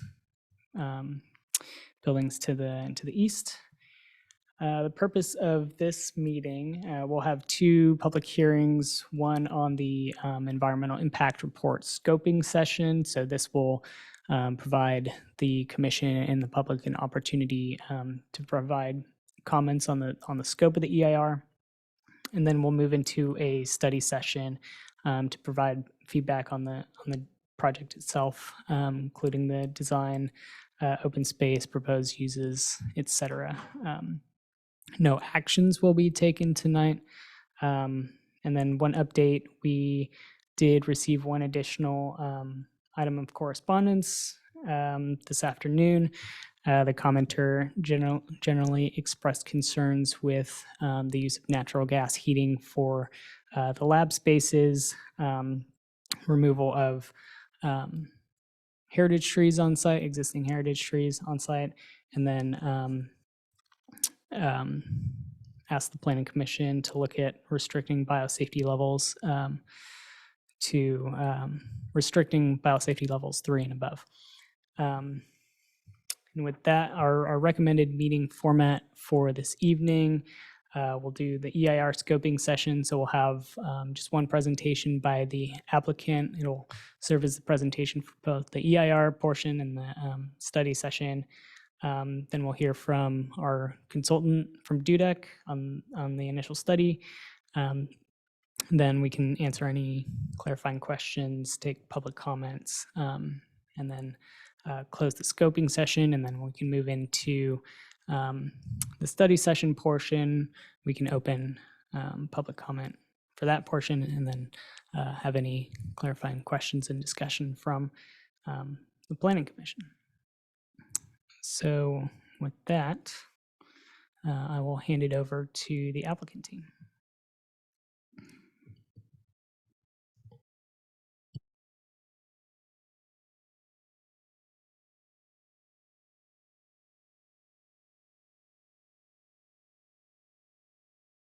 who represent the design team and Tarleton Properties for the project known as 985 and 1005 O'Brien and 1320 Willow Road.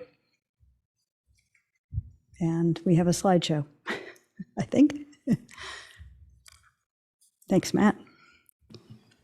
Sorry, just through the chair. My colleague will be presenting the slides, so I think now we got it up, so sorry about that. This is the DUDEC presentation, not the DES presentation.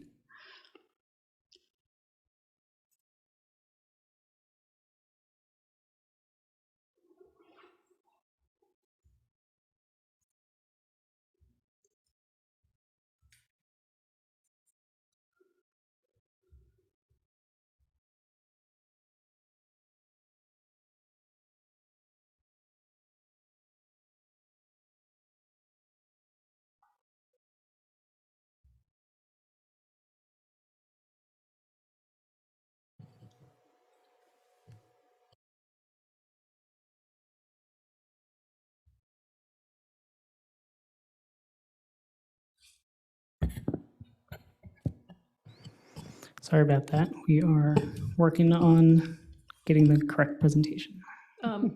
Would you prefer a little bit of time? We could take a short break, which we're going to do at some point anyway. Would that be helpful? Okay. You know what? We're going to take a short, we'll just take a 5-minute, maybe 6-minute break. Sorry to be interrupting in the presentation. I want to give staff some time. 5 minutes. Thanks.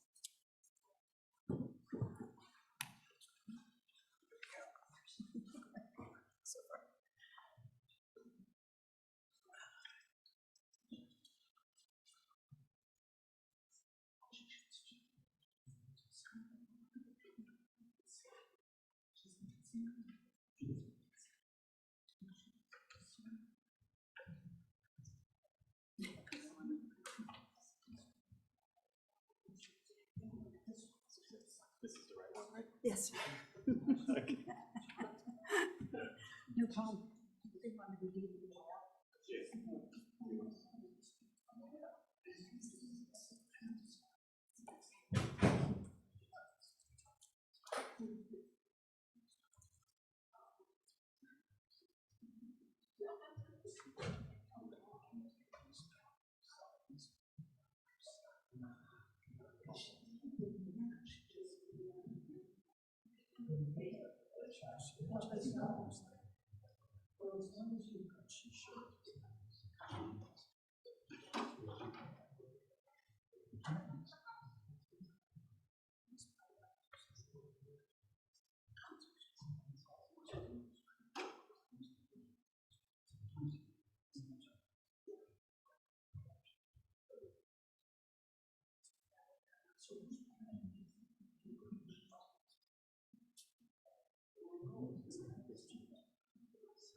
I think we got the right presentation.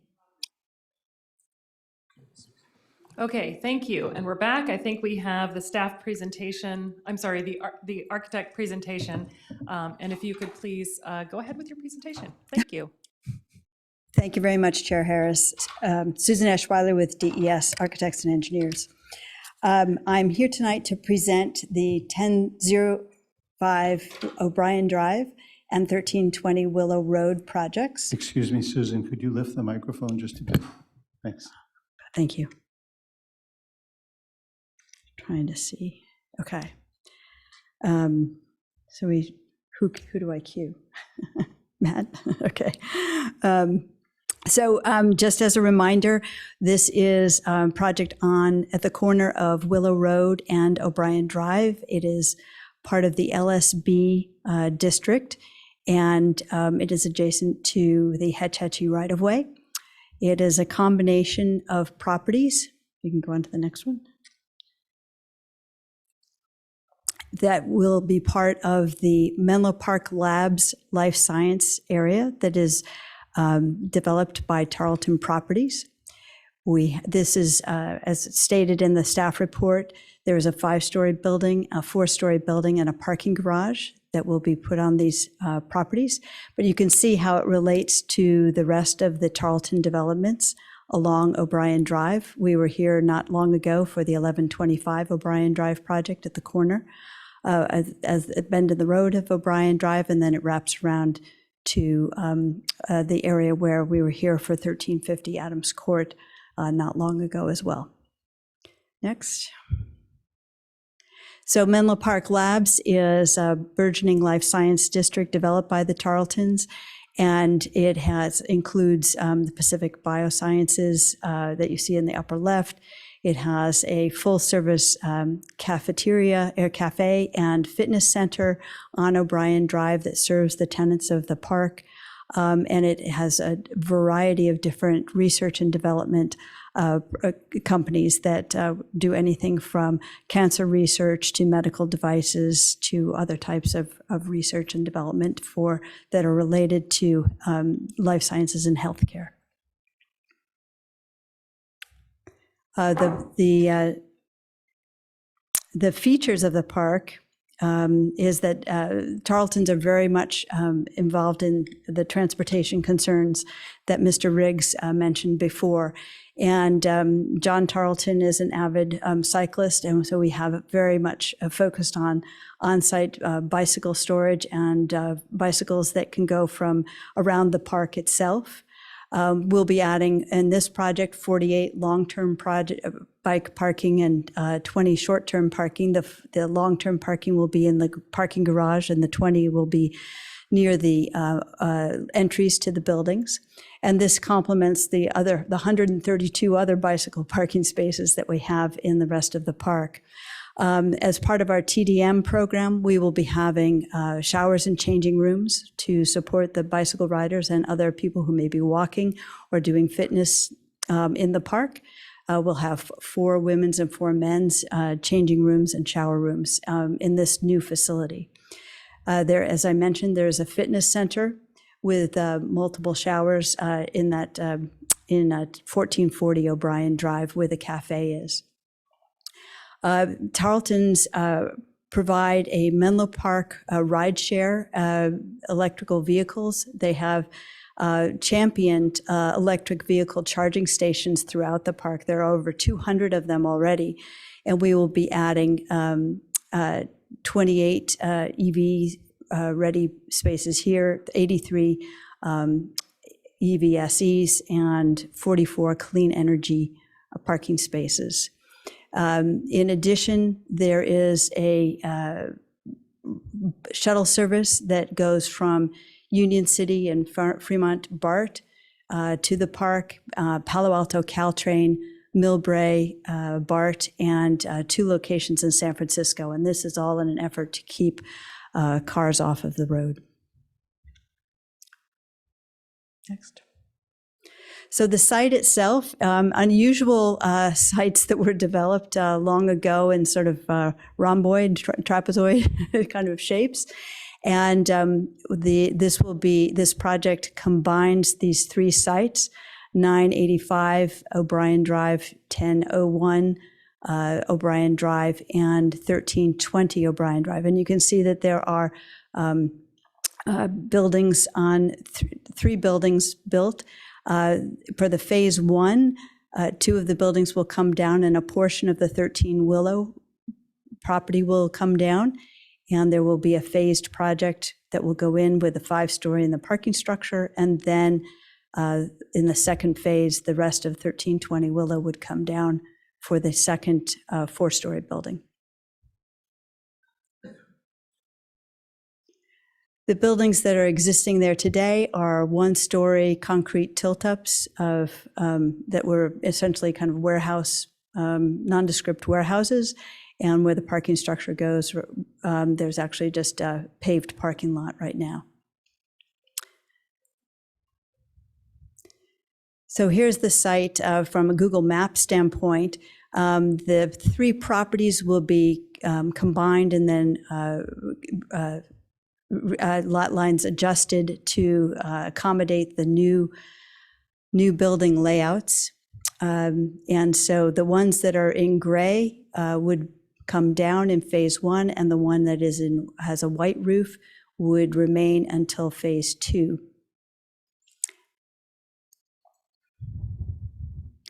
As you can see, that our approach to developing this is really to give back a lot of open space on the project.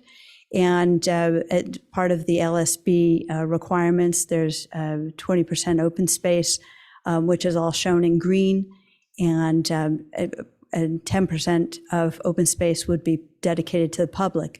What our strategy is here is to design the public open space along the areas to the north. 70% of the public space would be in the dark green area to the north, along the Hetch Hetchy across from the Peninsula High School, and directly across from the public access park of the Willow Village.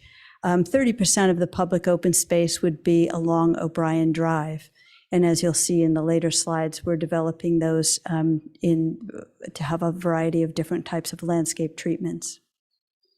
In between the parking garage and 1005 O'Brien would be a private courtyard for the use of the tenants. Along that upper portion of where the dark green was on the previous slide, we are developing pathways and seating areas and some passive resting zones coming from Willow Road in parallel to the Hetch Hetchy, and which is actually part of the where the Peninsula High School has its parking lot.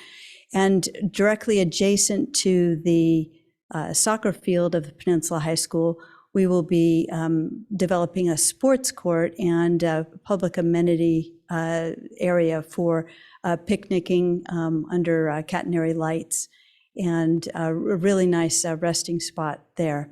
The sport court would be part of the public amenity and would also be available perhaps if the school would want to use it. Along O'Brien Drive, we have a public sidewalk that would go in along the street, as well as some walkways in front of the 1005 O'Brien project. There is a pathway that connects from O'Brien. You can go to the next one, it's fine. A pathway that connects from O'Brien up the, you see up the east side of the parking garage to that sports courts area. This is denoting phase 1 of the project, where you'd have the 1005 5-story building along O'Brien Drive and the parking garage to the rear, adjacent to backing up to the public open space. In this phase 1, 1320 Willow remains along Willow Road. This is a view of the 1005 O'Brien project. The building itself is 5 stories. It would be composed of bird-safe blue glazing with dark charcoal-colored mullions. It'll be 2 colors of GFRC, glass fiber reinforced panels. And it's designed to have a roof deck at the top with a nice flat shelter roof at that point. And I know that one of the staff items was talking about the modulation, and we've developed this kind of a shorter roof at the top of the second floor, between the second and the third floor. And that really gives that modulation of, kind of breaking up the massing of the building, as well as connecting as it wraps around the corner. That's the V-shaped roof that you see with the 1005 sign. The lobby is at the corner. It would be a nice two-story glass lobby that you would come into, and you would be able to have all the transparency at that ground floor level. This is an aerial view of the same building. Now we've taken off, we're kind of seeing through that flat top shelter roof at the roof garden. So there would be that's a private space for use of the tenants, conference room, and a private deck at that location.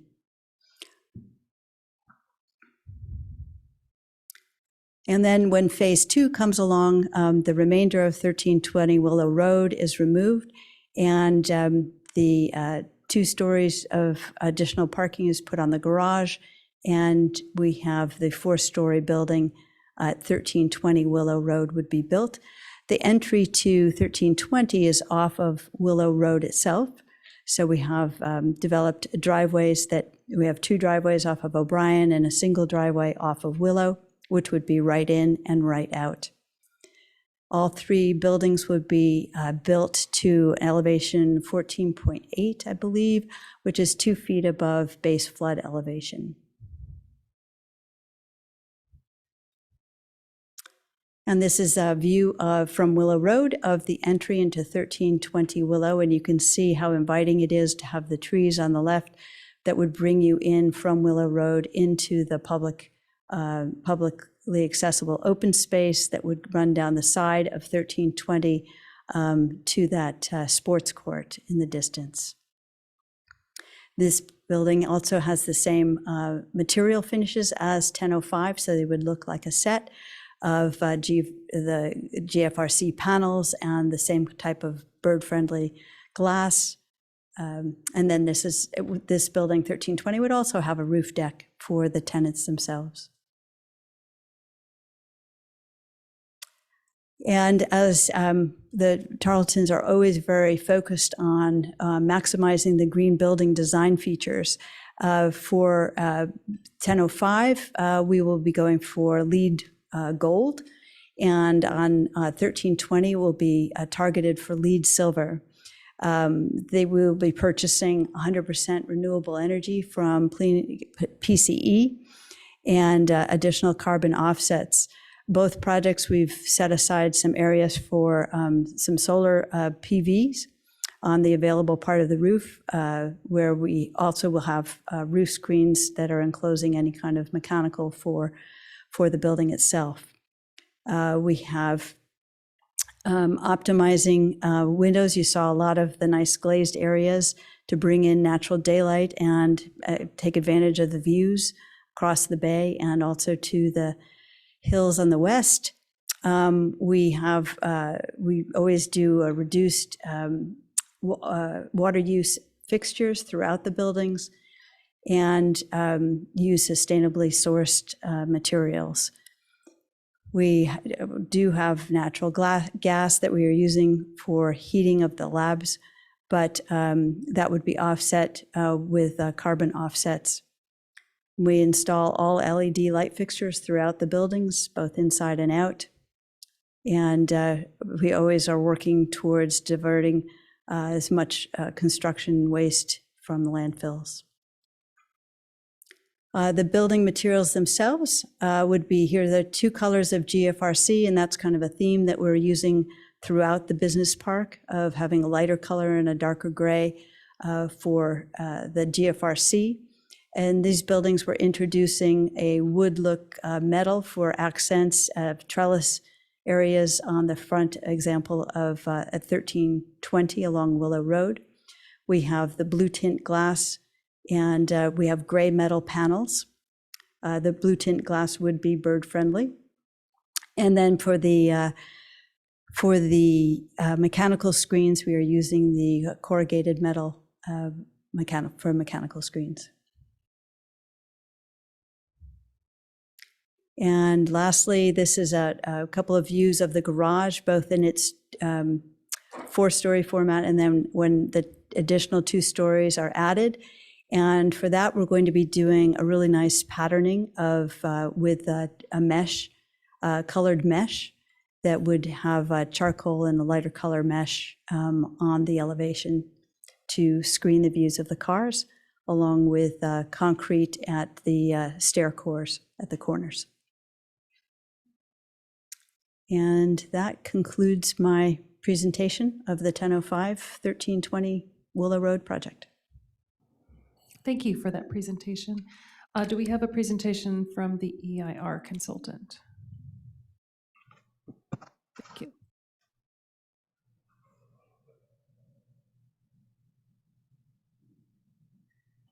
Please proceed. Oh, good evening. Sorry, I was expecting staff to pull up the presentation. But good evening. My name is Catherine Hua. I'm a senior project manager with Dudek. And we are serving as the city's environmental consultant for this project. As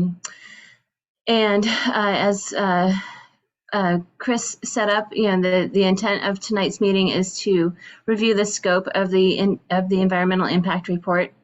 So next slide, please. Excuse me. So I'll just do a quick overview of the purpose of a scoping session, review the content of the initial study that we've prepared that accompanies the notice of preparation, and review the environmental impact report, the anticipated scope of that document. And then, the main intent here is to receive public comments on both the initial study and the environmental impact report scope of work. Next slide. Thank you. The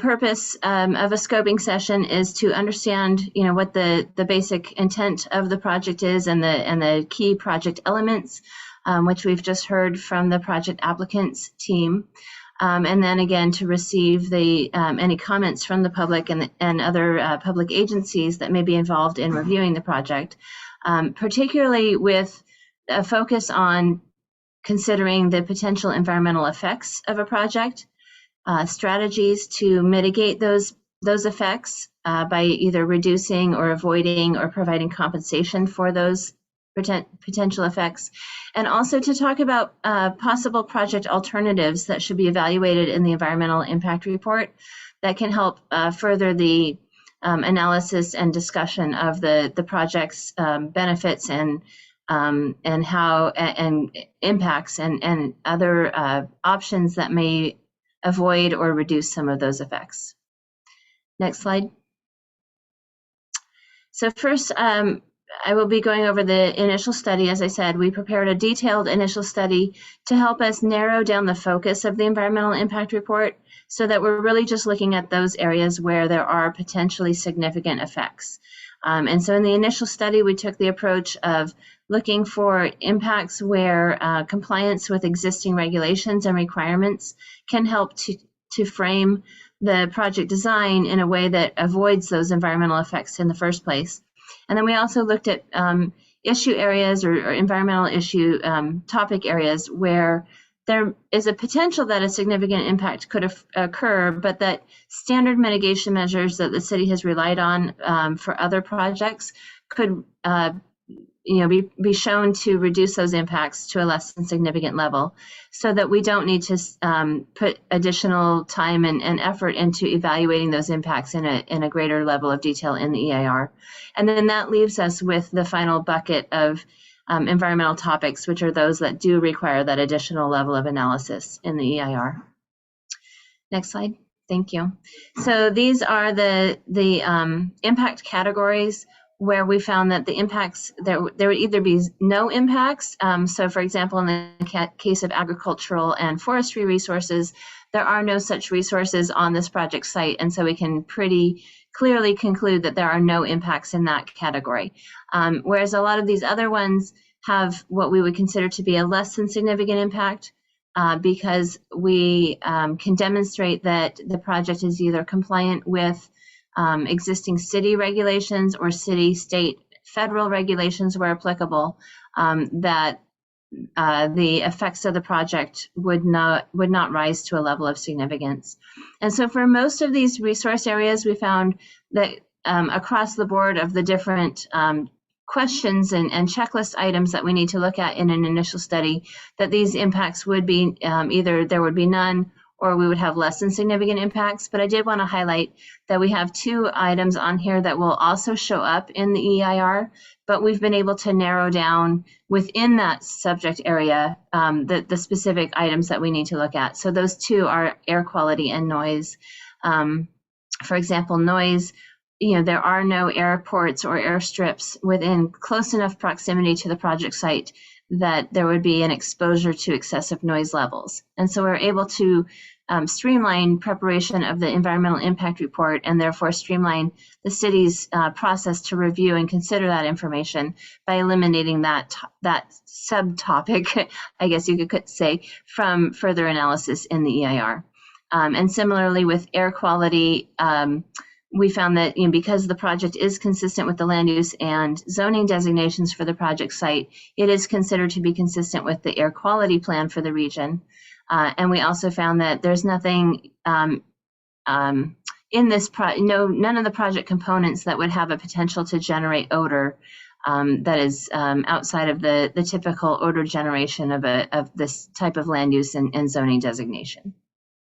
Next slide, please. Thank you. So this slide lists the 5 topics where in the initial study we found that there was a potential for a significant impact, but that those impacts could be controlled with mitigation measures. And again, these are mitigation measures that the city has typically applied to other projects of a similar scope and nature.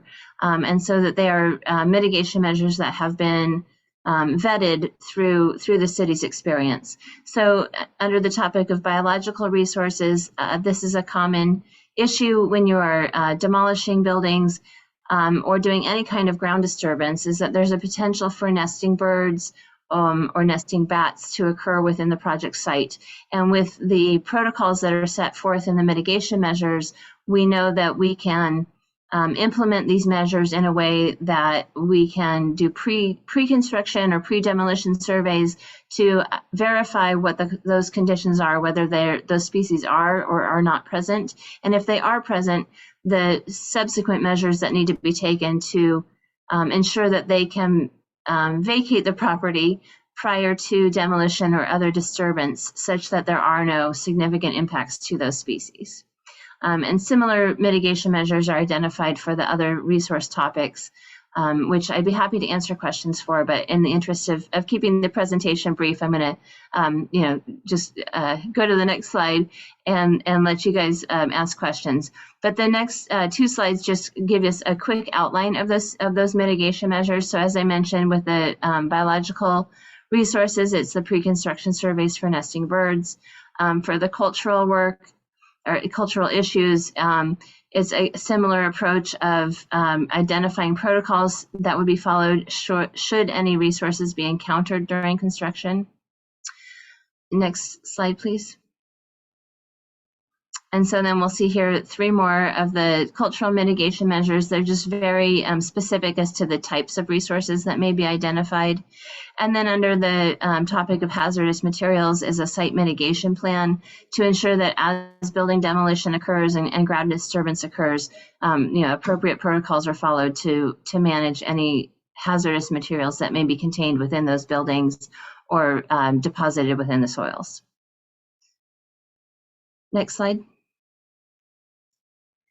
And so, as I said, these are the 5 topics that we have found that warrant more detailed review within the environmental impact report. And so DUDEX staff are preparing technical studies regarding air quality and greenhouse gas emissions, as well as noise and transportation. And then we're working with a subconsultant, BAE Urban Economics, to evaluate population and housing needs that may be associated with the project. This slide provides you some of the key milestones in the environmental review process under CEQA. And so, as you noted through the staff report, the notice of preparation was published on June 2nd, and it includes the initial study that I spoke about briefly earlier. And tonight we are taking public comments for the review of, or for the future work that we will be putting into the environmental impact report to ensure that we capture all of the important environmental resource issues that may be of concern to the community. In addition to anybody who wants to provide verbal comments tonight, written comments can be submitted to the city through the end of the day on July 5th. And then we anticipate to publish the draft DIR in the fall of this year. We would have a similar public hearing as we're having tonight in order to receive comments on the content of that draft DIR.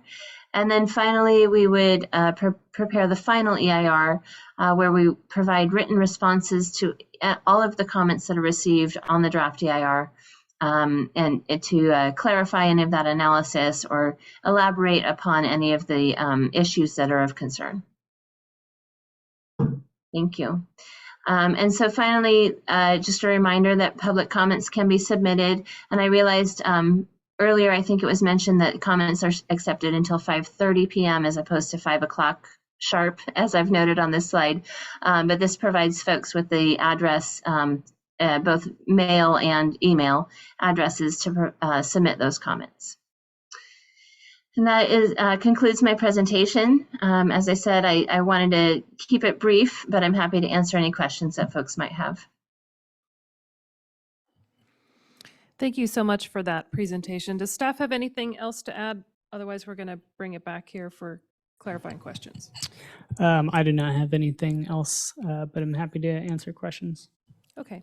Are there any clarifying questions from any of the commissioners before we go to public comment on, and this would specifically be just on the EIR portion. We will be doing a study session after the EIR portion. But if there are any clarifying questions from the commission before we go to public comment on the EIR. Okay, seeing none, let's move to public comment. And just as a reminder, you will have 2 opportunities to comment. This first time is to comment specifically on the EIR.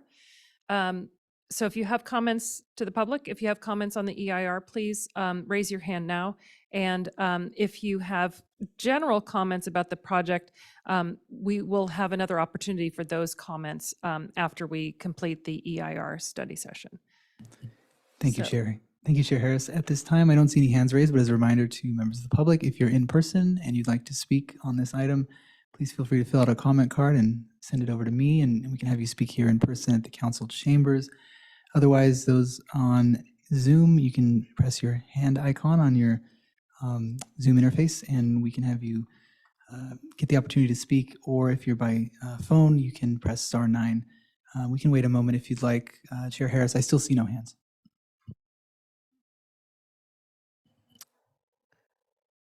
I see no hands either. I think we've had enough time. So let's close public comment for the EIR and bring it back to the commission for comments and thoughts on the EIR project alternatives. Who would like to start us off?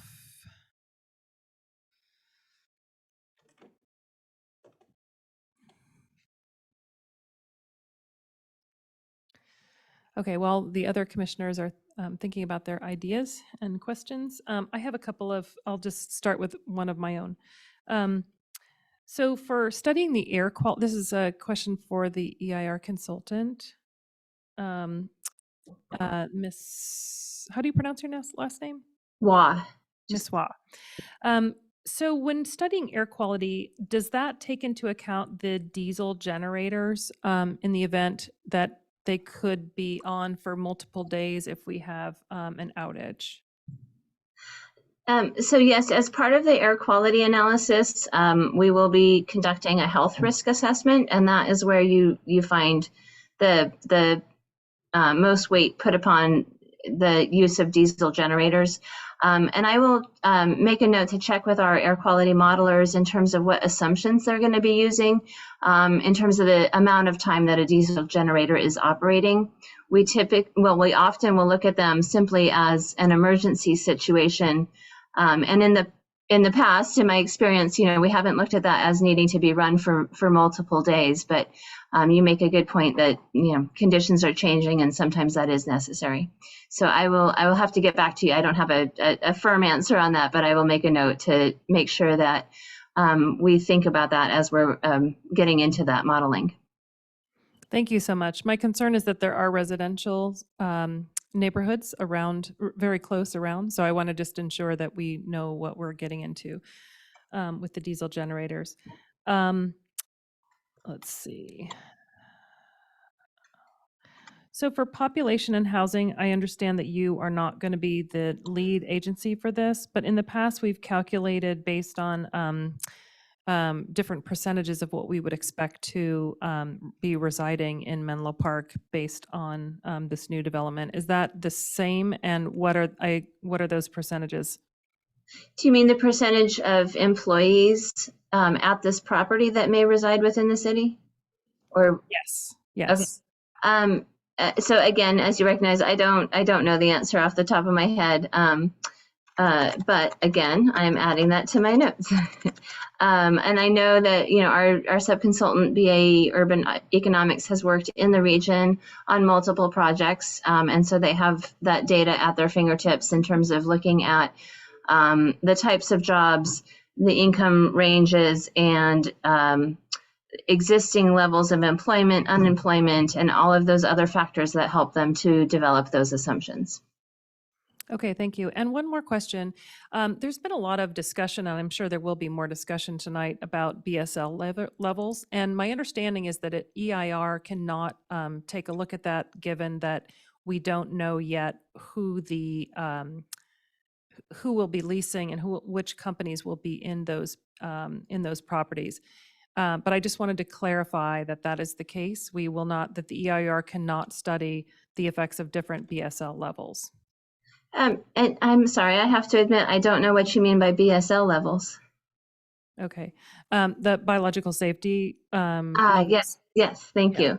That is correct. So, sorry, I'm writing that one down as well. So yes, it is very difficult in the context of the CEQA environmental review that a building can accommodate multiple different types of end users, and that end user may change over time. But we can certainly, investigate I can learn more about the issue, hopefully with the support of city staff, and figure out, if there are particular mitigation measures or conditions of approval that may be useful to the city in providing better control or better assurance over those concerns. Thank you. All right, that concludes my questions for now. Who else would like to comment? Vice Chair Doe. Thank you, Chair Harris. The current alternatives listed are no project and base level. I read that in the staff report. Through the chair, is it possible that an alternate could explore a scenario where the TDM reduces the vehicle trips by a significantly increased number, say 50%, rather than I think it's 20% is required? Since the point of the alternatives is to identify alternatives that minimize or decrease impacts such as air quality, emissions, and noise due to traffic. Yes, and that's definitely one of the considerations that we look into as we're developing the project alternatives.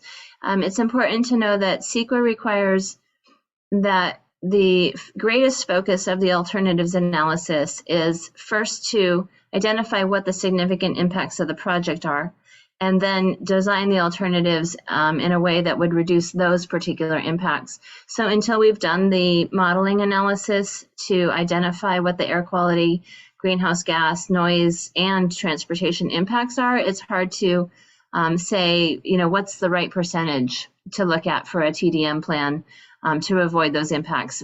In some cases, we might find that the impacts are very large, and therefore we do need to look at something like a 50% reduction.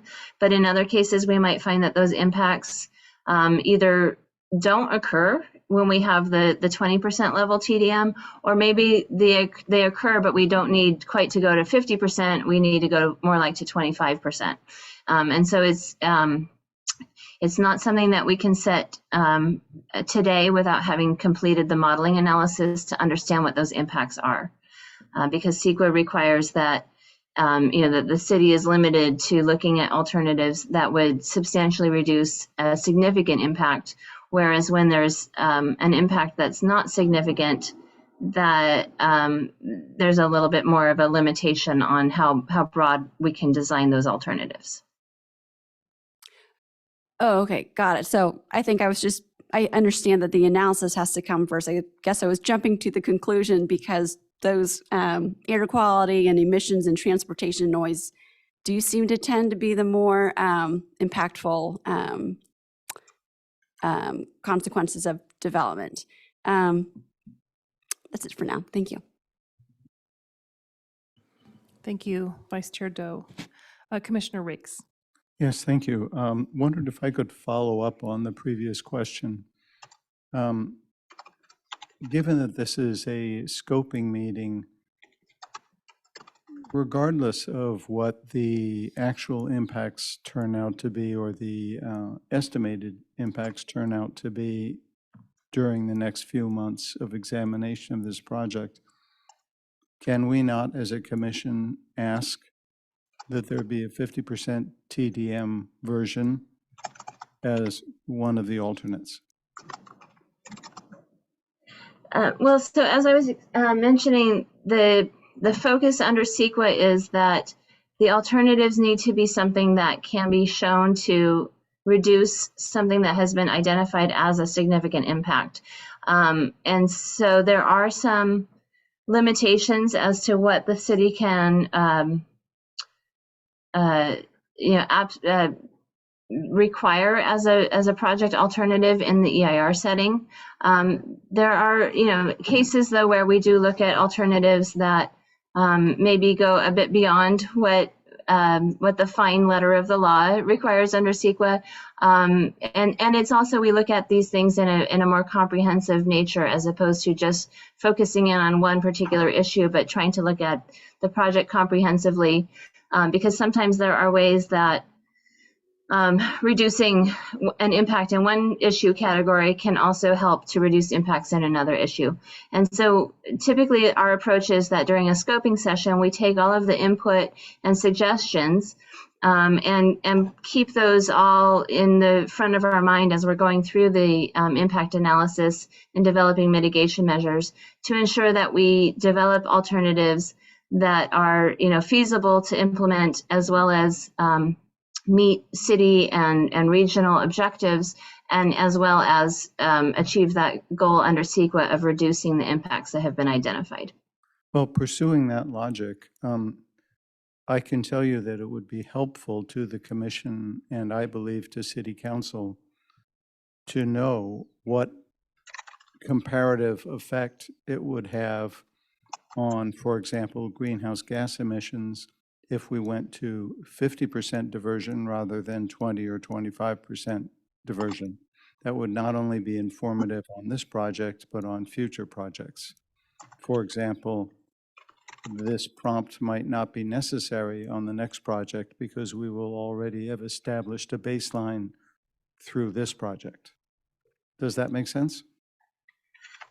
Yes, definitely, and it is, it's a great perspective to want to, apply lessons learned from one project to carry forward to future projects. We get into an issue where we need to balance the city's responsibilities and obligations for an individual project versus the community-wide planning efforts. But we can certainly work with staff and city attorney to figure out the best way that we can meet those goals within the context of this individual project, as well as having a broader perspective, community-wide. Thank you.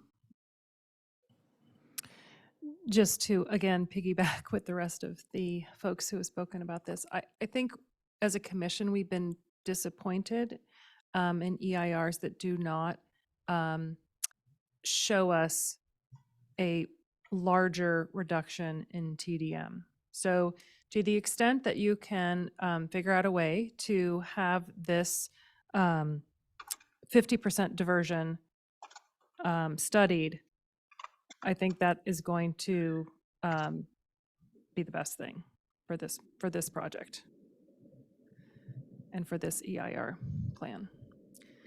Who else would like to speak?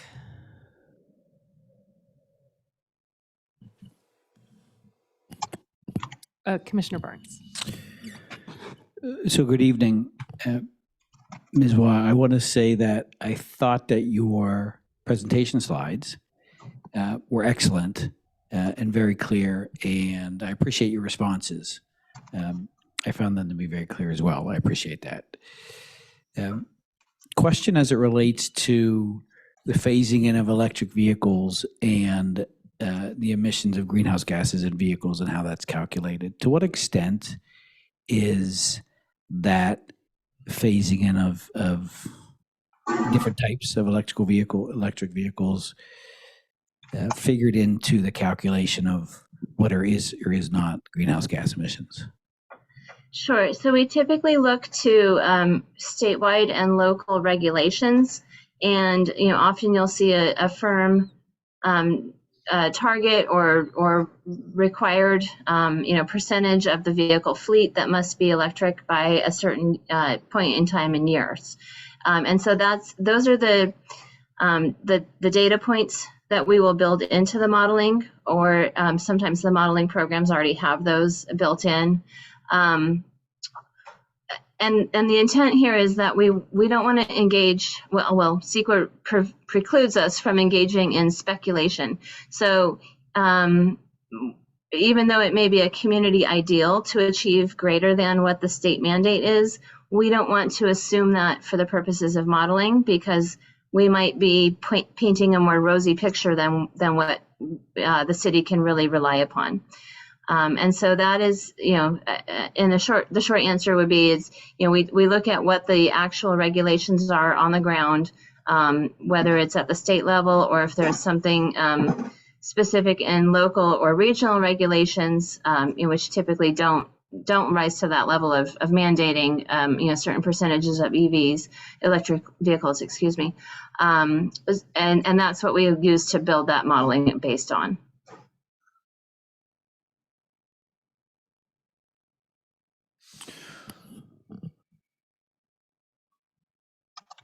Allow me to understand that a little bit more. So what we're essentially, when we talk about the project and we talk about TDMs, essentially what we're doing is we're looking at car trips, right? So for a specific project, what's the to and from, or what are the car trips associated with that particular project? Then within that, there would be some model for what the estimation is for how many of those vehicles would be combustion engine versus not combustion engine. And I don't know that Menlo Park, for instance, says, hey, look, and so first of all, I don't know that Menlo Park says, hey, look, you have to have a electric vehicle. The state might at some point say 2035 electric vehicles, the new ones have to be electric, not combustion. But all of that is regulations on production.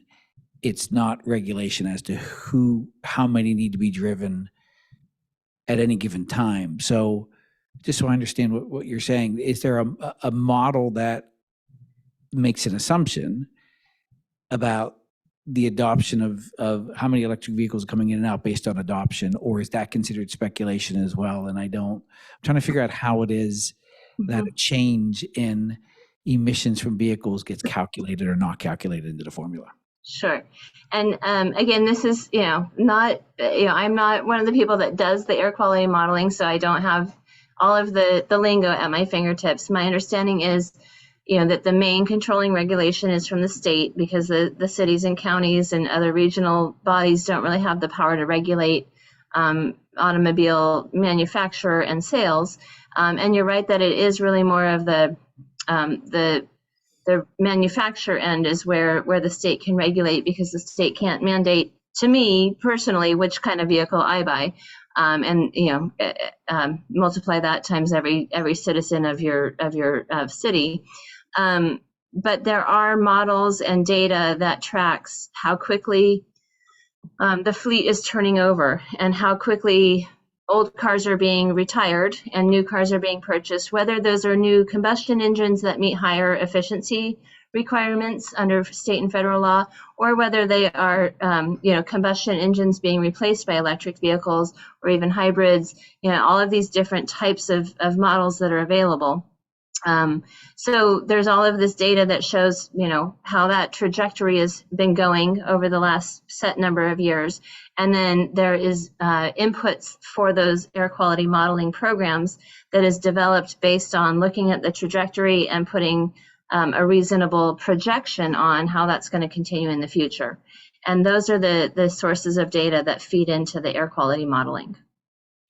Got it. And that's, to paraphrase what you said, that's not necessary speculation. That's taking data and extrapolating outwards and putting into the model. Right. And we do use the state regulations. So, the data that we have from the past is based on a certain set of regulations. And if you look at the fuel efficiency standards, that's one of the things that's a little easier for folks to wrap their head around. And we can look at now that there's a bright line where those regulations change and they say you have to be 10% better or 5% better, whatever the number is, and then they can the projected modeling data can take that regulation into account and assume based on the year in which that regulation takes effect. Those numbers can be adjusted based on that. Great. Thank you for enhancing my understanding. I appreciate it. Thank you. Thank you for those questions, Commissioner Barnes. Does anybody else have any questions on the EIR at this time? If not, I really appreciate your presentation and your clarity in answering all of our questions. So thank you so much. Thank you. At this point, I am going to close the EIR scoping session. And we are going to have any clarifying question. We're going to move on to the study session for the project. And if any of the commissioners have any clarifying questions for staff or the applicant before we take public comment on the scoping session, I would take those now. Vice Chair Doe. Thank you, Chair Harris. I just have a clarifying question through the chair to staff on the number of heritage tree removals. I think, Chair Harris, you read 7 in the description. I think I read 10 in the staff report. Has that changed?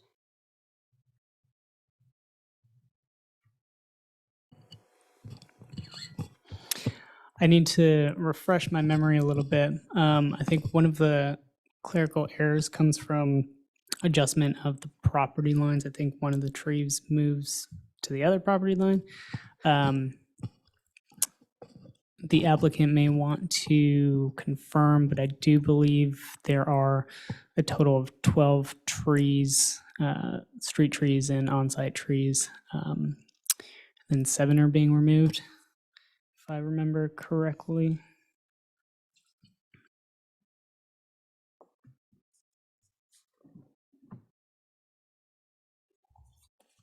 All I recall is that there are 14 new street trees.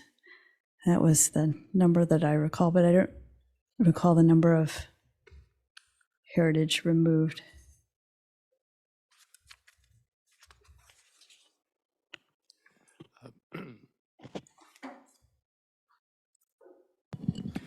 Through the chair, perhaps Mr.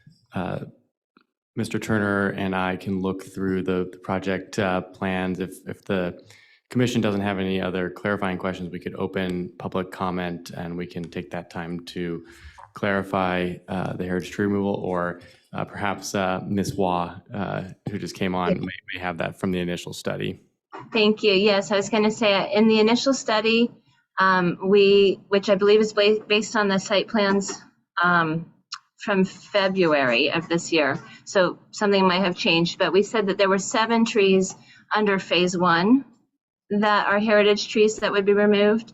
And then an additional, sorry, I'm in the wrong page.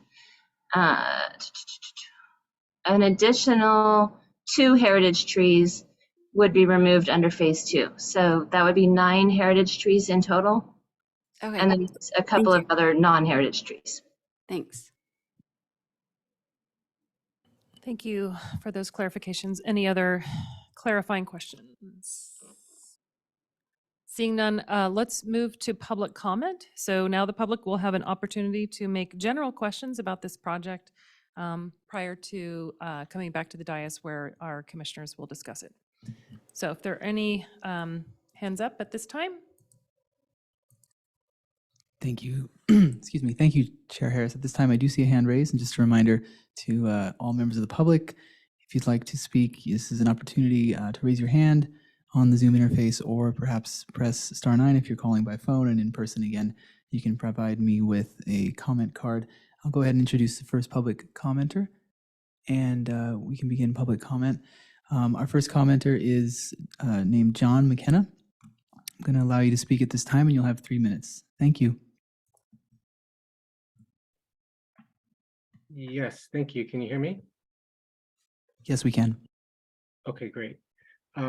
Yeah, I just wanted to call in and make a comment. My name is John McKenna. I serve on the Environmental Quality Commission, and I am making a comment tonight as an individual. Just wanted to reiterate that I strongly urge, well, first of all, I just want to say I appreciate the discussion that's been taking place on greenhouse gas emissions as it relates to the project and specifically to transportation. I also want to say I appreciate all of the sustainability efforts that the developer has made for this project and past projects, and the additional green space that will be created with this project. But I just wanted to urge the developer and the city with the developer to reconsider the gas infrastructure that's planned for this project. There's a project that I'm aware of that's going up in Millbrae that's being developed by Longfellow that is an all-electric science lab building. So I think there's evidence that this is doable. You know, buildings account for 40% of a typical Bay Area city's greenhouse gas emissions. And in order to meet the City of Menlo Park's climate action goals, 95% of its buildings need to be decarbonized by 2030. This is a huge task, and it will only make the task that much more challenging if we continue to add gas infrastructure to new buildings. So I really want to urge the developer to study this further and take their sustainability efforts a step further. And I also wanted to ask the developer to consider using batteries for backup power as opposed to the really dirty diesel generators that, although they may not be used often, they still create pollution. And I believe there's testing that has to be done on a regular basis as well. And then just the gas infrastructure, you know, I believe the project is on a liquefaction zone where, you know, a gas infrastructure is much more likely to cause damage in the case of a seismic event. And it's going to take much longer to get gas up and running again in that event as opposed to electricity. So I think that's another reason to really consider going all electric. There's air quality issues. And I think there's a lot of resources out there. Redwood Energy, for example, has a guide that gives many examples of all electric construction for lab buildings and other buildings. Peninsula Clean Energy is a tremendous resource. So I would just urge the developer to explore that further. And then also, just to reiterate, I would like this project to be prohibited from biosafety level 3 and above. And I'm wondering if the EIR could actually look at just like what is the impact at biosafety level 3 versus 4 versus 2? And then that would inform the city as to what levels are safe. And then on the heritage trees and just all trees in general, the Belhaven community is lacking in tree coverage, and to take old growth heritage trees out is just causing more damage to that disparity. Replacing them with new trees just isn't like for like from a number of standpoints. So those are my comments. Appreciate everyone's efforts and work on this, and thank you. Thank you for your comment. At this time, I don't see any other hands raised for public comment. We could wait a little longer, or we could close it if you'd like, Chair Harris. I'm going to wait 10 more seconds. I do appreciate that we have a number of attendees online. I just want to make sure none of them has a comment.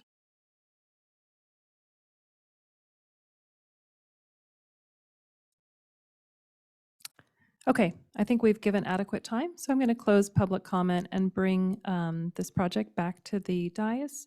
And I'd like to hear from any commissioners who have comments. I'm sure everyone does.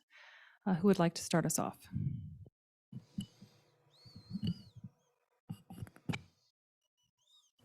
Commissioner Barnes. Thank you. And this is to the chair, to staff. This is kind of an educational question. So we hear from commenters about utilization of gas and gas in different facilities, and then the impact to the environment. I don't know how to access any data, any facts about what is or is not the impact of gas versus electric. And then, for instance, on a facility like this, how would I understand that other than folks asserting that it's not a good idea? What could I do to understand the impact of one versus another from a climate perspective? Is there any information source, cheat sheet for that? I'm trying to figure out how I scope and scale this. Just to ask a clarifying question, when you say the impacts of this, are you asking about from like an energy use perspective or air quality perspective, greenhouse gas perspective, all of the above? Greenhouse gas. I'll start with that being the preeminent concern as it relates to climate change and greenhouse gas impact from utilization of gas.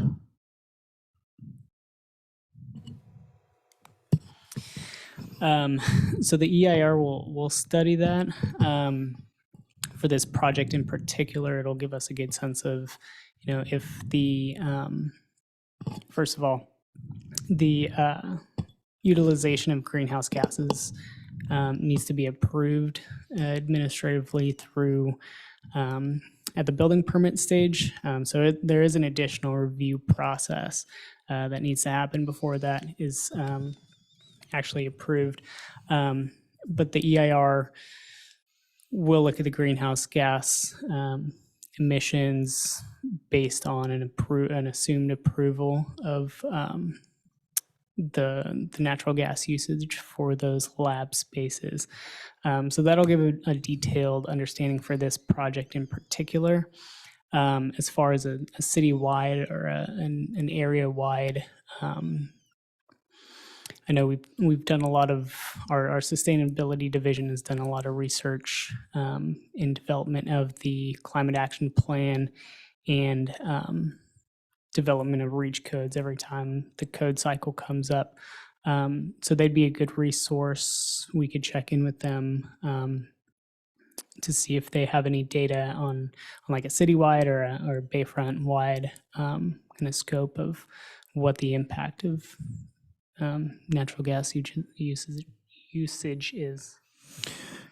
Thank you for that. And then related to when the EIR comes back, will it be evident for instance, to me, the reader, what the delta would be related to, for instance, an all-electric building versus one that has this. So from a practical perspective, right, if I'm being asked to well, let me back up. So is it in the purview of this commission to be making a determination on the utilization of gas versus electric? I guess that's a better question to start with, because will we have that in our purview for approvals? Not under like the use permit architectural control approvals. That is a building code implementation tool. So it would be review at the building permit stage by our building official. Got it. So we could talk up here for the next 2 hours about the benefits of one versus the other, but it's not actually something that this commission has jurisdiction over, correct? Correct. Okay. Thank you. Then the next question I have, again, to staff is, I'm curious how it is we see a way through understanding and I think the word is the biohazard levels. And, it's obviously a topic. We hear a lot about it. So I'll start with, I guess, an overarching question. Is it within the purview of this planning commission at any point in time to weigh in on, is it within the jurisdiction of this commission to be able to be prescriptive about what levels are or not able to be used at a facility like this? Great question. It's something we're definitely looking into. There has been a lot of discussion about the BSL levels, both on like a project specific level and then a general policy-wide level in the life science district. It was a topic of discussion at the safety element study session. We have our city attorney's office doing some research into, what exactly we can be prescriptive of, potentially a condition of approval, but then on this project specifically, but then if we wanted to look at like zoning district-wide, that'd be a wider policy decision by the city council, and then potentially a zoning amendment. So we are looking into it. We know that other jurisdictions have been looking at restricting BSL levels to 2 or below.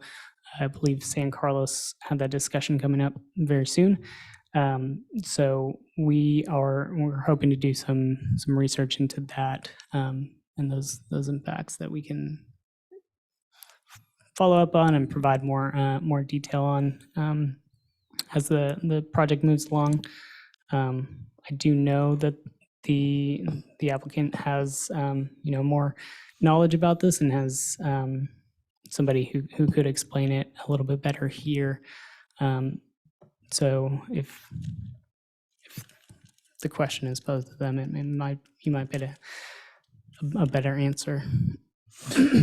Thank you. And then is the life sciences zone, is the life sciences area, for the life sciences area, is the zoning code silent on levels, or how does it at all talk to levels? Yeah, so the zoning ordinance within the life science district, it has an administrative review process that we set up. It is silent on specific BSL levels. City staff is really not the experts in biosafety level. So we look to our reviewing agencies, the county health, fire department, or fire district, as well as other state and federal, regulations. They do review that whatever biosafety level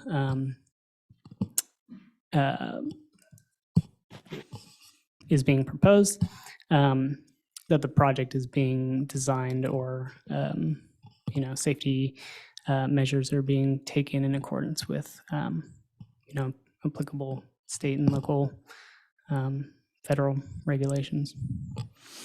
So so up until now, administratively, the levels, any determination or approval of levels have been administrative with staff, and have not coursed through the planning commission. It's been transparent to us, correct? Up until now, for the topic at least, or any approvals of it. Prior to the life science district being created, it was a use permit. It wasn't conditional use, so those approvals used to come through planning commission. And the conditional use for hazardous materials is still in place for the M2 district. So potentially, if there was a life science or other sort of bioscience proposed there in those districts, that would come through the planning commission. But in the life science, when that zoning district was created, approval power went back to staff through the administrative process. Got it. Thank you. Thank you for that background and helping my understanding. That's it for me for now. Okay, I'd like to just follow up a little bit on the BSL levels. It is true that San Carlos, I think they're actually, City Council's voting on this evening. But we're here, so we're not seeing it. And that their requirement would be, they would prohibit all activities requiring biosafety level 4.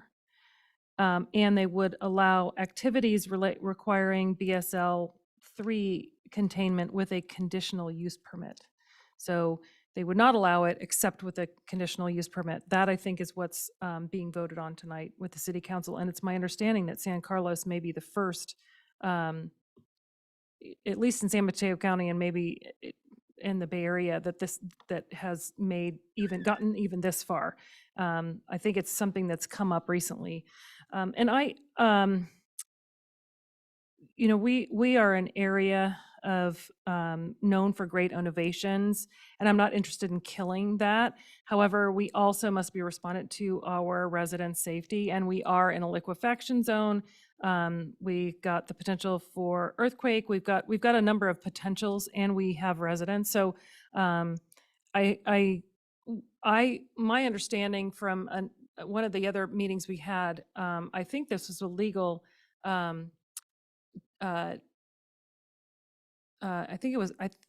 can't remember who on our legal team said that we would have, for this particular or any particular project, we would have jurisdiction to say we won't allow BSL 3 or 4. That's what I was told in one of the other meetings, public meetings. So if that's not the case, I think we need to know that. And then I would hope that as we move forward, we as a city will come to an agreement on what we are willing to allow and what we're not willing to allow, and whether those would need individual use permits or not. It's my understanding that there are no BSL 4s in California, and it's unlikely we would ever see that. But that there are BSL 3s, especially at the universities, and I'm not sure where else. Do you have any comment on that, either from our legal folks or from staff?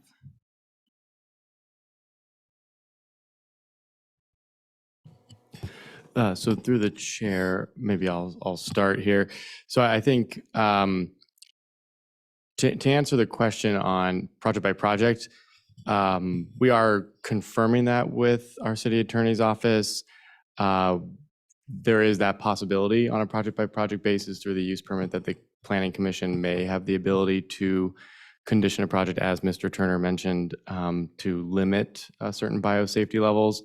We do want to fully confirm that with our city attorney's office. There's also the separate question, and these were discussed last week at the joint Planning Commission City Council meeting, with regard to the safety element, as Mr. Turner mentioned, where there's a more broader policy discussion on some broader set of standards, requirements, procedures that could include zoning ordinance amendments. So I think the short answer is we're looking into it, and we can definitely provide the commission with a more substantive response on that as other projects, this project as well as other life science projects moves forward through the process. I think it's something we're actively looking into, as mentioned previously by Mr. Turner. And the second part, I don't think we can opine on the biosafety levels throughout the state of California. Whether there are any 4s or 3s. We know 4s are are very limited throughout the U.S., the United States. Okay, thank you. Does anyone else have any comments on this area of discussion before we move to a different area of discussion? Okay, all right. So anyone else have open it up for any other discussion on the project? Vice Chair Doe. Thank you, Chair Harris. Not on the BSL levels, but I did have a just follow-up comment on Commissioner Barnes's questions of the use of natural gas. And I appreciate you asking if the Planning Commission has purview over that, and we don't. So don't spend too much time talking about it, but I still do want to highlight after Mr. McKenna sent in that email about that first all-electric labs in Millbrae, I did just go online and read about it, and it says that it's, according to this article, the first all-electric labs in California. And so in the past, we've been told by applicants that it's just not doable for labs, heating and cooling and air requirements. But just given the nature of changing technology, and evidently it can be done for labs, I also hope that the city at some point can have an informed revisit of these exceptions that we have to our REACH code. Thank you. Thank you, Vice Chair Doe. Other commissioners? Oh, Commissioner Eric. Thank you. I have a question for the applicant, continuing tonight's theme around transportation. I understand from the staff report that in the prior study session for this project, there was a discussion of the parking ratio, and the general feedback from the commission was a request to see if we could reduce the parking ratio or reduce the number of parking spaces. I wasn't here for that, so if there was a robust discussion on that, then you can be brief in your response. But I am curious what, if any, alternatives to reducing parking you've considered since that time, and also what, if anything, you feel would enable you to reduce the number of parking spaces on the project, because I think that is an important consideration.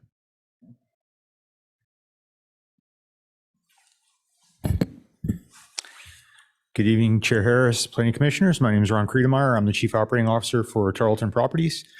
So I believe our parking ratios in the low 2.3s, and it's challenging to get too much below that to get tenants. Even from just a marketing standpoint, it becomes pretty difficult. I would like to point out that our TDM, I know there were some questions about our TDM earlier, and our TDM actually targets 35%, not 20. And so we are trying to do everything we can to mitigate traffic. With the public transit situation the way it is in the life science zone, it's challenging because there really isn't any public transit over there beyond the systems that we've put in place. And so I would push it back to the commission and challenge the commission to help us figure out how to get more public transit out there, because it makes it really challenging to reduce the parking ratios and things like that when there's just not a lot of options. Thank you. Sorry, if I can just follow up on that. I appreciate all the points that you made. Given that Tarleton operates, or you're building several buildings in this area, I imagine you have a pretty good sense of commuting patterns of the types of folks who are employed in these areas. I guess without getting too in the weeds, is there an area of our region where if there was more public transportation, that would help, disproportionately? Like where are people coming from where it's very hard for them to do anything but drive? Somewhere in the neighborhood of 15 to 20% of the folks in our park come from across the bay and come across the Dumbarton. The rest of them typically come up or down the peninsula. And so, our shuttle does go to the Palo Alto Caltrain, and we do have and Burlingame and Millbrae and San Francisco. And so, we do constantly work with our tenants to refine the schedules and do what we can do. I would say that it's probably a last mile or last 2 mile question, which is really what we try to address with our shuttles and our bike share that we have. Additionally, we are trying to add some more options to the eating options in the business park to allow people to remain on campus, our amenities, our gym facility and things like that, to allow folks once they're there to not have to leave during the day. It makes it easier, the car share, for example, folks that take the shuttle but have to go places during the day. And so we're taking measures to do what we can do to help our tenants not have to drive. It's just some folks can't take the Caltrain or can't get to the Caltrain for whatever reason. And so it does present some challenges not having a little more public transit infrastructure out there. Thank you very much. You're welcome. Don't sit down yet. Following up on the parking and transportation, you said that really from a marketing standpoint, you need to have a certain amount of parking in order to entice potential tenants. I'm just wondering if you didn't have to worry about your marketing, do you really need the 2.3 or 2.4, which is, I think the high end is 2.5. So you're not like is it 1.5 to 2.5? I can't remember what it is, but I think that I guess I'd just like to poke at that a little bit more. Sure. The allowable parking ratio bookends in the life science zone are 1.5 to 2.5. So you were correct about that. If we ignored having to actually rent our building, i.e. the marketing piece, then we have done parking studies on the park overall. We did not do any since the pandemic, so I couldn't tell you since then what it looks like. Seemed sort of meaningless to do it during that time period. But prior to that, we had done them, and we have significantly less than other uses, less folks in our buildings, because typically our buildings are anywhere from 40 to 50% laboratory, and the folks that are in those laboratories are typically the same folks that are in the office areas. And so that just intrinsically reduces the number of cars that come to our buildings. Those studies ranged anywhere from about 2 to 2.3, depending on which building, and kind of what use was in the building, whether it was a med device manufacturing company or a diagnostics company, things like that, tend to, have a little bit different parking ratios, and different number of people in the building. So, but it's typically historically ranged around the 2.1 to 2.3 range. Okay, so I'm going to just hope that you can continue to look to reduce that number. I know also with looking at other transportation methods, it can sometimes be a chicken and egg thing, right? So if you have the parking, people are going to park. If you don't have the parking, that's going to help the city to say, okay, well, actually, we really need to work on this, or the county. It's hard. And I know that this is something that we all at this dais at one time or another, each one of us has been frustrated by the lack of the difficulty for circulation, and that leads to so many cars on the road. So I just want to continue to challenge you. I do appreciate all of the things that you have done with the biking and the shuttles, especially shuttle to Dumbarton. I would love, since there's so many projects, working with Meta or working with some of your other projects to figure out how can we make more use of combined shuttles? I don't know what that is. And obviously it's partly on, it's mostly on the city. But I do appreciate you being a leader in this, and I think Meta also has been. So we're going to have to continue to lean on your leadership for a little while longer. So to the extent that you can ratchet the number down, I think we would be happier. Thanks. Understood. Thank you. I have a question about phasing. My understanding is that we're looking at a project where Project A or Project B is going to be potentially 10 years past Project A. I don't think I feel very comfortable given how many things might change in 10 years.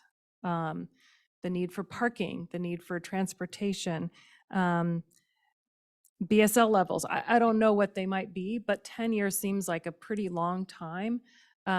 Certainly diesel generators, requiring gas. Can you help me either, I guess staff, help us understand how, like I could feel comfortable giving an approval for a project which half of it is going to be 10 years in the future.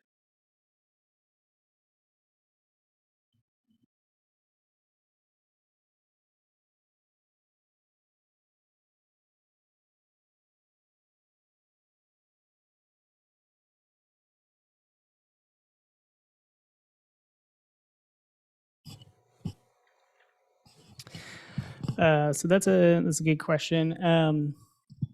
So ultimately, the extension of the life of the project would be through the development agreement, which would be a negotiation between the city and the applicant, with discussions with a city council subcommittee on the topic.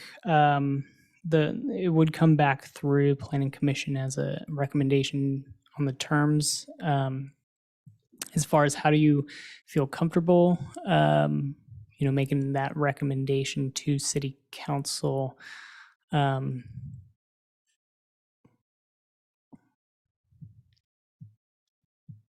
don't know if I have a great answer for that. I don't know what would make you comfortable. Generally, the zoning, is unlikely to change. I don't want to say it won't change in the next 10 years. So the impacts, as far as the types of uses, would be similar, if not the same.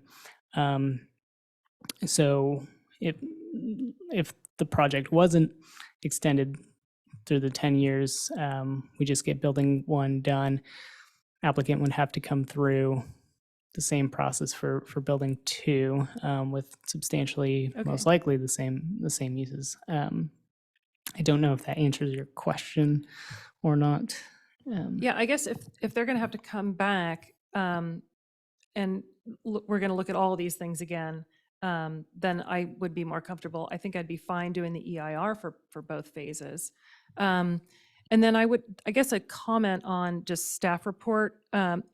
If the next time this comes back and we are looking at 2 different phases, I would love it if on some of these tables, like you have table 5 parking requirements and proposed parking spaces, it's for the whole project. It would help me if this happens throughout the staff report, if you could break that up by phase 1 or building 1 or whatever it's going to be, phase 1 and phase 2, I think that would really be helpful so that we're looking at dividing the project. Okay, I think that's all of my, Commissioner Eric. I'll actually follow up on that, and potentially this is a naive question, and I'm not sure whether it's through the chair to staff or to the applicant, potentially both. Why are we considering these 2 together as part of, I realize conceptually they might be part of one development for the applicant, but given that they might be 10 years apart, why are we considering them as part of one application?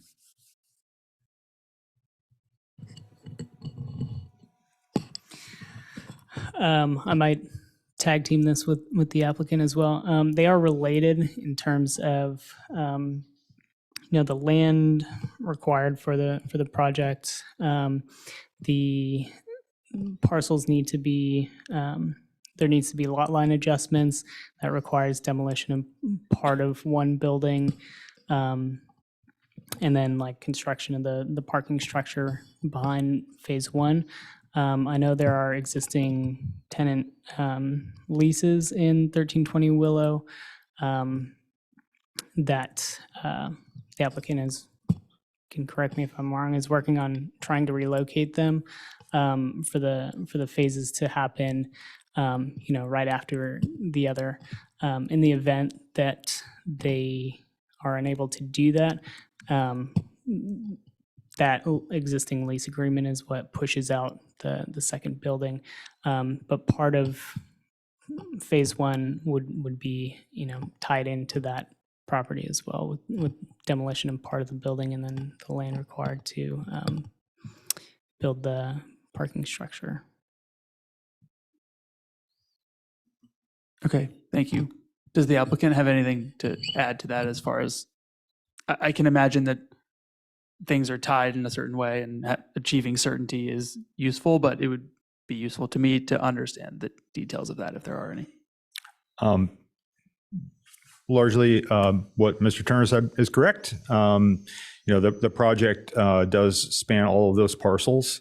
In order to park the project that fronts O'Brien Drive, we need the area that is the back section of 1320 Willow to park. And so that requires us to demolish part of that building. And then the limitation on building the next phase, that building that fronts Willow Road, is a lease right now that we are in negotiations with. We were talking to those folks, but they've been there for a while and they're in a pretty comfortable situation from a lease standpoint. So, they've built out some infrastructure in there that is valuable to them and things like that. So we're not overly confident that we're going to be able to get them to move sooner. But from our perspective, to plan all of those sites together, because we do have to move lot lines around, it made the most sense from a land use standpoint to send it in as one application. Thank you. I appreciate it. You're welcome.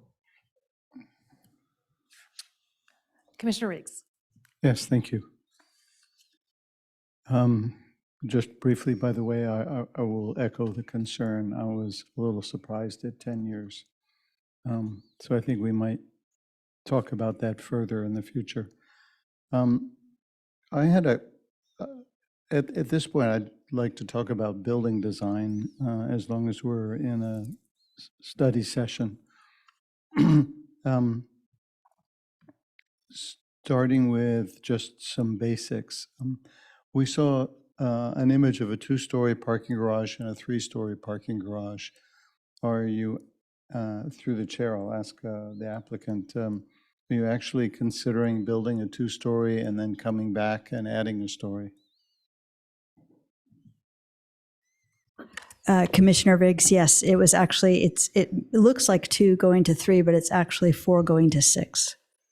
I'm sorry, it's actually? 4 stories going to 6 stories. So we would add 2 stories later. Okay. Of parking garage. You might cross your fingers that the structural code doesn't change, such that your foundations don't work. Point. And then you show in your sample materials the corrugated steel for mechanical screens, and that's pretty consistent with a life sciences building, I think. But I didn't identify them on the renderings. And perhaps when you come back, you can show those, because they tend to be more than just 6 or 7 feet high. Sometimes they're like 12 to 14 feet high, and they're out there in the bright sun, and they're much more visible to the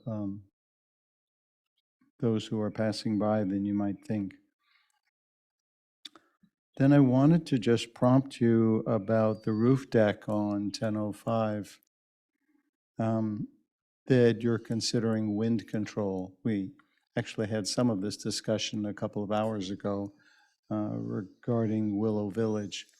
But if any of you happen to have been invited up onto Meta's newer buildings with their roof decks, when the weather's windy, it can be challenging up there if you're not downstream of a small forest. So it may not be where you can sit in an outdoor deck chair and have a work conversation for 40 minutes. But just a thought.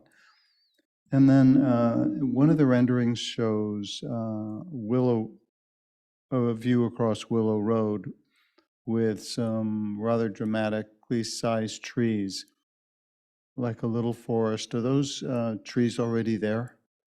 No, those would be new trees. All right. So I guess we might be asking at a later point how big those trees are as they come in. Mhm.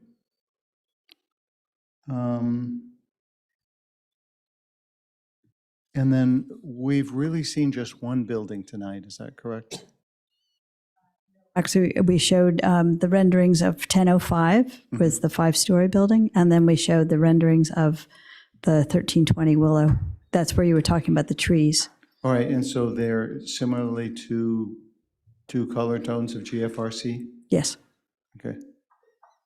And they seem attractive to me. And whereas if this were part of the office area where we've been concerned about the activity at the street level, in the case of life sciences, just speaking as one commissioner, I just don't see the street level as being something that's successfully activated over in life sciences. And so I only say that to say that there may be comments about street level, and I know the planning staff have asked for a certain level of transparency, but I, for one, am not particularly worried about that, so it makes it easier to say that the buildings look very appropriate for life sciences. And then just touching briefly on the exception for gas, John was here at our previous meeting on the previous project and did explain that, at least at the moment, gas heat was economically necessary for the sheer volume of air changes that is necessary for many labs. I will note that the type of lab that might be in the building can vary greatly. The labs that I used to visit in Sunnyvale were not high volume air change because they weren't biolabs. But potentially one or more floors of these buildings could be non-biological, and they might even want to have electric heat. But I understand that Tarleton Properties, the way the buildings are set up and the lease structure is set up, they have to be prepared in any given space that they have to have the high air volume. I would like to think, and this speaks again to the 10-year approval window, that technology continues to change. And for all I know, in 5 years, large buildings will be putting something considerably more effective than our current solar panels up, and will have considerably more effective power storage. So at this time, I'm not as concerned about the use for gas heat in a biolab, but I expect I will be well before the 10-year window is up. So that's my observation. So thank you. Thank you. Thank you, Commissioner Riggs. Commissioner Barnes. Thank you, Chair. A couple of questions to the applicant. So there's a number of questions that were being asked. I guess I'll start in general, then I'll hone in on some questions. So through this staff report, we're asked about a number of things: architectural design and materials, site access and layout, phase development approach, the open space, community amenities, and building height. So if I start and kind of work backwards or work from top down, one of the questions is the revisions from the previous study session review. And one of the things I struggled with was, sure, I like what we've seen tonight, I wasn't able to toggle in my own brain between what we had seen before and what was previous. Could you give me a quick one-on-one on what changed from previous to this? And I guess why the changes? One of the major changes, I think, from what you've seen before was that there was a 9,000 square foot community room that did not apparently meet the qualifications for a community amenity. And so that was removed from the project and replaced with the public open space sports court. I think that's probably the most major change. Got it. And if I recall, that was a freestanding building. Is that correct, or was Yes. it? It was, yeah, or semi-detached. Okay. And then, I'm sorry, say that again. So what was the thinking behind the replacement, putting in a sport court and pulling that out? The community room was not considered to be an amenity to the project, a community amenity to the project. And we needed the more public open space, so we toggled that and got rid of it and put in the sports court instead. That would be a public amenity in the open space. Got it. And for a point of clarification, this is jogging my memory. I think when you reference community amenity, you're meaning it in the sense of something that is of benefit, but it's not within the framework of when you go in the bonus, there's a prescriptive, procedure for 50% of the value.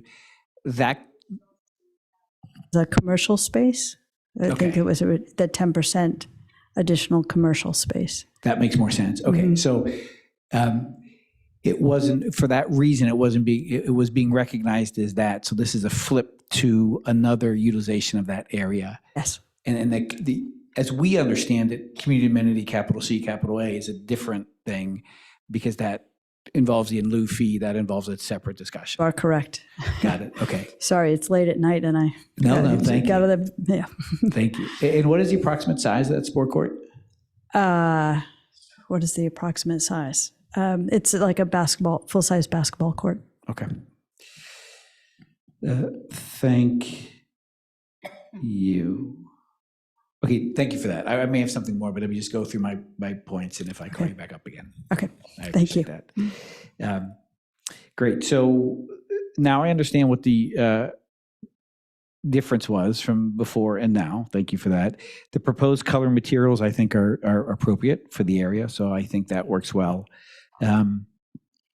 The design and the context within Life Science District, I think that works well for this project. So architectural design and materials, from my standpoint, check.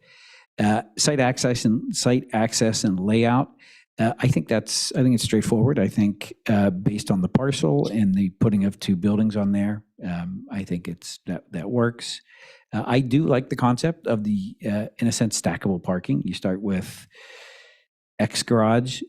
When you need more capacity, you go Y and you go up. I do like that better than the sea of paved parking at 115 O'Brien Drive, and I like this stacked parking solution a lot better.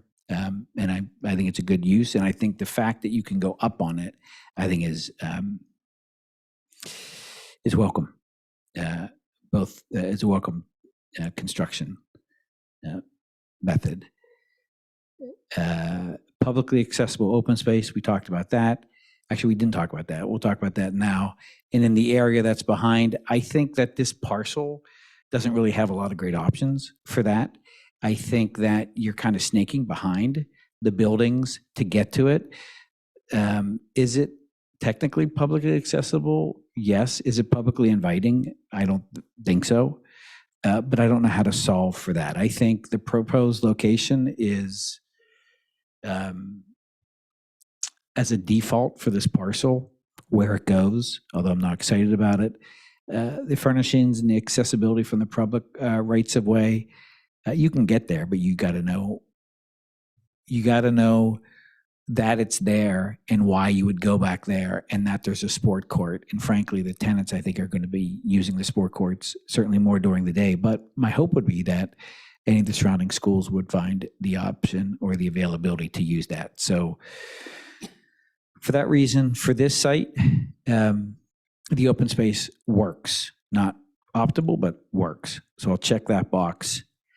The building height, we had a public commenter earlier this evening talking about building height. This parcel is in the Life Sciences B, the bonus, which is on the other side of O'Brien. So it doesn't, there's O'Brien, and then there's some commercial buildings, and then there's the residential. I'll just talk parcel to parcel. For this parcel, because it fronts Willow on one side, and it's the two buildings, one will front Willow and one will be one in from Willow. Given that it is within the zoning standards, the average height for the zoning standards is 77.5. This is 74.1, and where this is from Willow, in proximity to that main artery, I'm okay with this building from a building height standpoint. So that's a box check for me. So building height okay, open space okay, site access and layout okay, architectural design and materials okay. The 10-year window for development, I don't know. I think I would have liked to seen a stronger case from Tarleton Properties as to why it's incumbent upon this length of time. Why Tarleton Properties feels that it requires this length of time in order to effectuate this development. And let me give you one more crack at that. Maybe I'm not the sharpest tool in the shed, but I just want to understand that better, that 10-year window. And if there wasn't a 10-year window, what would happen? So door number one is, what if you didn't get it? What would happen? And door number two, I guess, is, why you need it, which are kind of interrelated. Thank you. Thank you. Sorry. Let's see. I'm trying to think the best way to address you. So we don't have a lot of choices with phase two. We have to assume that we're unable to access that until the tenant's lease ends. We have no way to force them out, nor are we interested in getting into an adversarial legal situation with our tenant. I think that there might be solace for the commission through the development agreement process. Obviously, some controls on some of the things that the commission has brought up. That is a negotiated legal agreement between the applicant and the city. That things like revisiting the gas and some of that stuff can be baked into that DA in terms of sort of some comfort for the commission down the road. I think the other thing is we probably would not build both buildings at once anyway. We're trying to be very measured in the way that they're developing our ownership interest in the life science zone. For example, though, the environmental impact report from the time it was started to the time it was finished for the project that's underway in the life science district took 4 years. And so 10 years seems like a long time, but it took 4 years. It's going to take us more than 2 years to build the project. So we're at 6 years. That seems like a long time to us too. But at that point, we're 6 years into the 10-year runway. And so I think if everything is accounted for, that it's, we don't think, oh, what are we going to do 2 years from now? We think about what are we going to do 10 years from now. In this case, we don't have to think a lot because there's a leasehold interest that has a legal right to be in that building for the next 10 years. And so hopefully that somewhere in there, all of those things is an answer to your question, Commissioner Barnes. Yeah, thank you for that. And so as I was thinking about it, my concern was less about the site utilization. Where my mind went to was the community amenities and the community amenity fee associated with it. I can just remember, and this was in the not too distant past, when I think it was Bohannon's project and it was Commonwealth, and they had gotten it approved by ballot initiative, and then they got an extension, I believe, on the time to develop. And frankly, what happened in the intervening time was they committed certain resources for the right to develop, as happens to the community amenity process. And then when they went to develop it, what they had put in my opinion, in terms of the community amenities they committed were, I mean, if you just look at the time value of money and then the development there, were not enough for what it is that they built. So I'm wondering if it's so for instance, if the community amenity amount, because it's an appraisal, then there's half of it, and there's a process for determining it, and then 10 years from now it gets built, is it the appropriate community amenity amount of funds 10 years from now that we would get, for instance, if the project was coming out of the ground 4 years from now? And how do you have any thoughts about solving for that? Because I want to make sure 10 years from now, it's the right community amenity amount 10 years from now and not today. I believe that, and staff may need to speak to this as well, but that through the development agreement process, that supersedes the community amenities sort of appraisal process that you're describing, and that it's a negotiated process through the development agreement, is my understanding. I have not done that process before. I would assume staff has, but you know, I believe also just in terms of the project itself, the project's about 228,000 square feet, about 155 of it would be built in phase one. And so the lion's share of that would come early on. The second phase building is only 74,000 square feet. So it's, you know, a third basically of the project would come down the road. Got it. So if I go through the staff, community amenities get paid when the building permit gets pulled. So I believe, so the community amenity amount for 2 would be at the time of pulling the permit, the payment of it would be, when's the determination of the amount that's applicable for phase 2?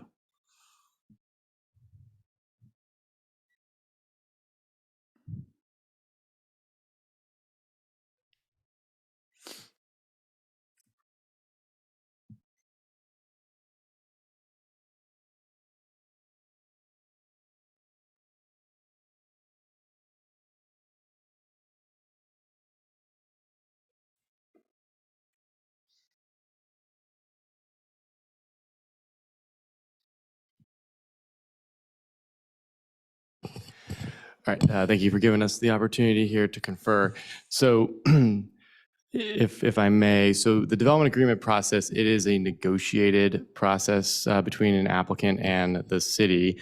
Through that process, we do take into account, as Commissioner Barnes mentioned, the community amenities requirement for the project, which is set by the city's ordinance.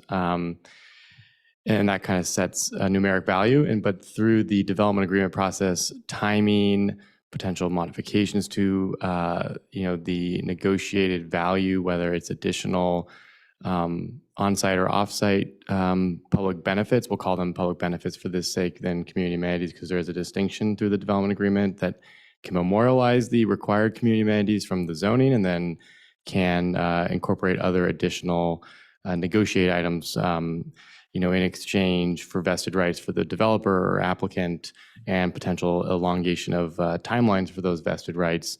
There's an opportunity for the city to enter into a negotiation with the applicant to modify or to extend or I should say adjust those public benefits in exchange for those vested rights. So there is an opportunity through that process for the city, with a subcommittee formed by the city council as a sounding board, to negotiate with the applicant and then bring forward through the public review process those negotiated terms for the development agreement for the Planning Commission to review and recommend on to the city council. So hopefully that kind of clarifies that there is an opportunity. It ultimately will be a negotiated discussion, a public review process of the terms and development agreement for Planning Commission recommendation to the city council. Thank you for that. So from my standpoint, and thank you for that, I appreciate your responses. I was looking for that final box to check. From my purview, that was a concern of mine, and having the process articulated or stated to me, I can check that box as well. So for for those boxes that were asked in the staff report, those are my thoughts about it for the purposes of this study session. Thank you. Thank you, Commissioner Barnes. I have one more thing. We're getting close to 11. I'll do my quick thing and then hope we'll see what everybody has. But so I have a question about sidewalks. It was a little bit unclear to me from the staff report that the development will be putting in sidewalks along O'Brien, but not along Ivy. Is that correct?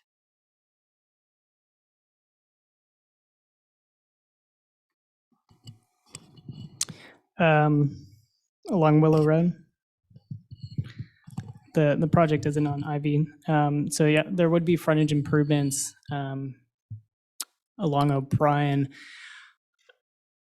I believe along at least the portion of the project site along Willow Road as well would be required through the project. Okay.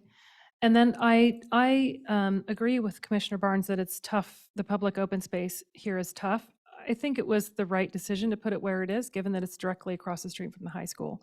So I hope that I think it could be utilized by some high school folks. And then maybe, but I'm just wondering there's no sidewalk there on that side on Ivy. Is that because there's the parking lot there for the high school? Or maybe I'm not reading it right. Yeah, so right next door, it is the parking lot for the high school, but it is SFPUC right of way. So they really have jurisdiction over that particular portion of the street. Okay, thank you. Does anyone else have any other? That there is a path that we are creating from O'Brien along the east side of the project up to the sports court. Thank you. In the phase 1. So I think before it connects in phase 2, it would connect to Willow. Okay, thank you. Thanks for that clarification. All right, does anyone else have any other questions or comments or a motion to go past 11 o'clock if we think we're not quite done yet? If no one else has to comment, I can make mine under 5 minutes. Yeah, no, the sports fields make sense in proximity to the high school. And so just quickly, I'll say, I'm looking at the Google Maps, and where the school has its own sports field, it looks like there's actually a wall. So it does kind of look like it might be harder for them to get to it. But I'm not sure. I actually am not too familiar with the site exactly there, but there's a shadow cast by something, but I'm looking at an aerial, so I'm not. I'll defer to you if you know better. Yes, ma'am. Commissioner Lowe, there's no wall there now, and we have no intent to build one. And I'd like to say that if we build a basketball court, they will come. Okay. They come to our basketball courts now and climb the fence to get onto our basketball courts on the weekend. So they'll come. Great. They'll surmount any obstacles to get to it. And my other question was, I don't know if this is close enough to the neighbors, because this is on the north side of the street. So maybe I'll defer to others, 1125 if it came up. But it's a 5-story building with the terrace on the south side. Is there any concern from the neighbors for privacy? And again, it's hard to tell from a Google aerial. Is that, is it too far to have privacy impacts? That would just be my other concern I wanted to raise.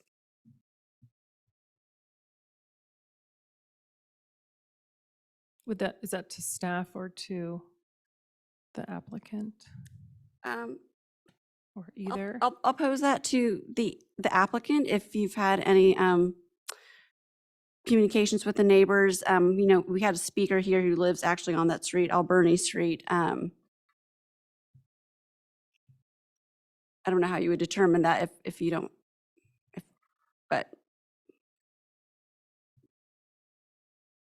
Thank you for the question, Commissioner Lowe. We have not had specific conversations. Are you referring to the residential stuff on the others or in East Palo Alto then? Yeah, and I'm just wondering with a building at that height with the roof deck on the southeast corner of the building. What are the potential, looking down in people's yards, or the building being on the north side of O'Brien as opposed to the south? Is it not an issue? And I'm just saying, I don't know how I can tell. I don't know if I can gauge that distance. And I don't know if you can. It's certainly something we can study. We can do some line of sight studies. We can look at that for when we come back next time. Thank you. Terrific. Okay. Anyone else? Did you get what you needed, staff, from us on this project?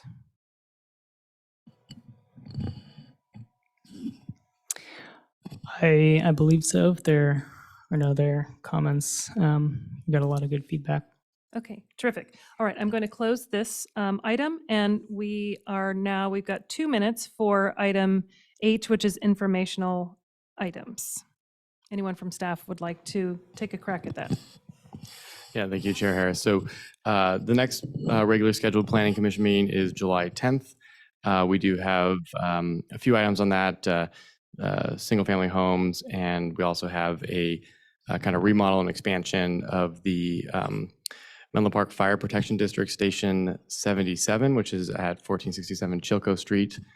So that's coming before the Planning Commission on July 10th. Further out, July 24th, we're tracking a number of items, a little too speculative, but we could potentially see some final actions on some larger development projects at that meeting.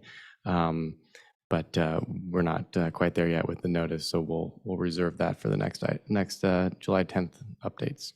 All right, thank you. Any other commissioners want to bring up any other informational items at this time? Okay, with that, we are adjourned at 10:59 p.m. Thank you, everyone.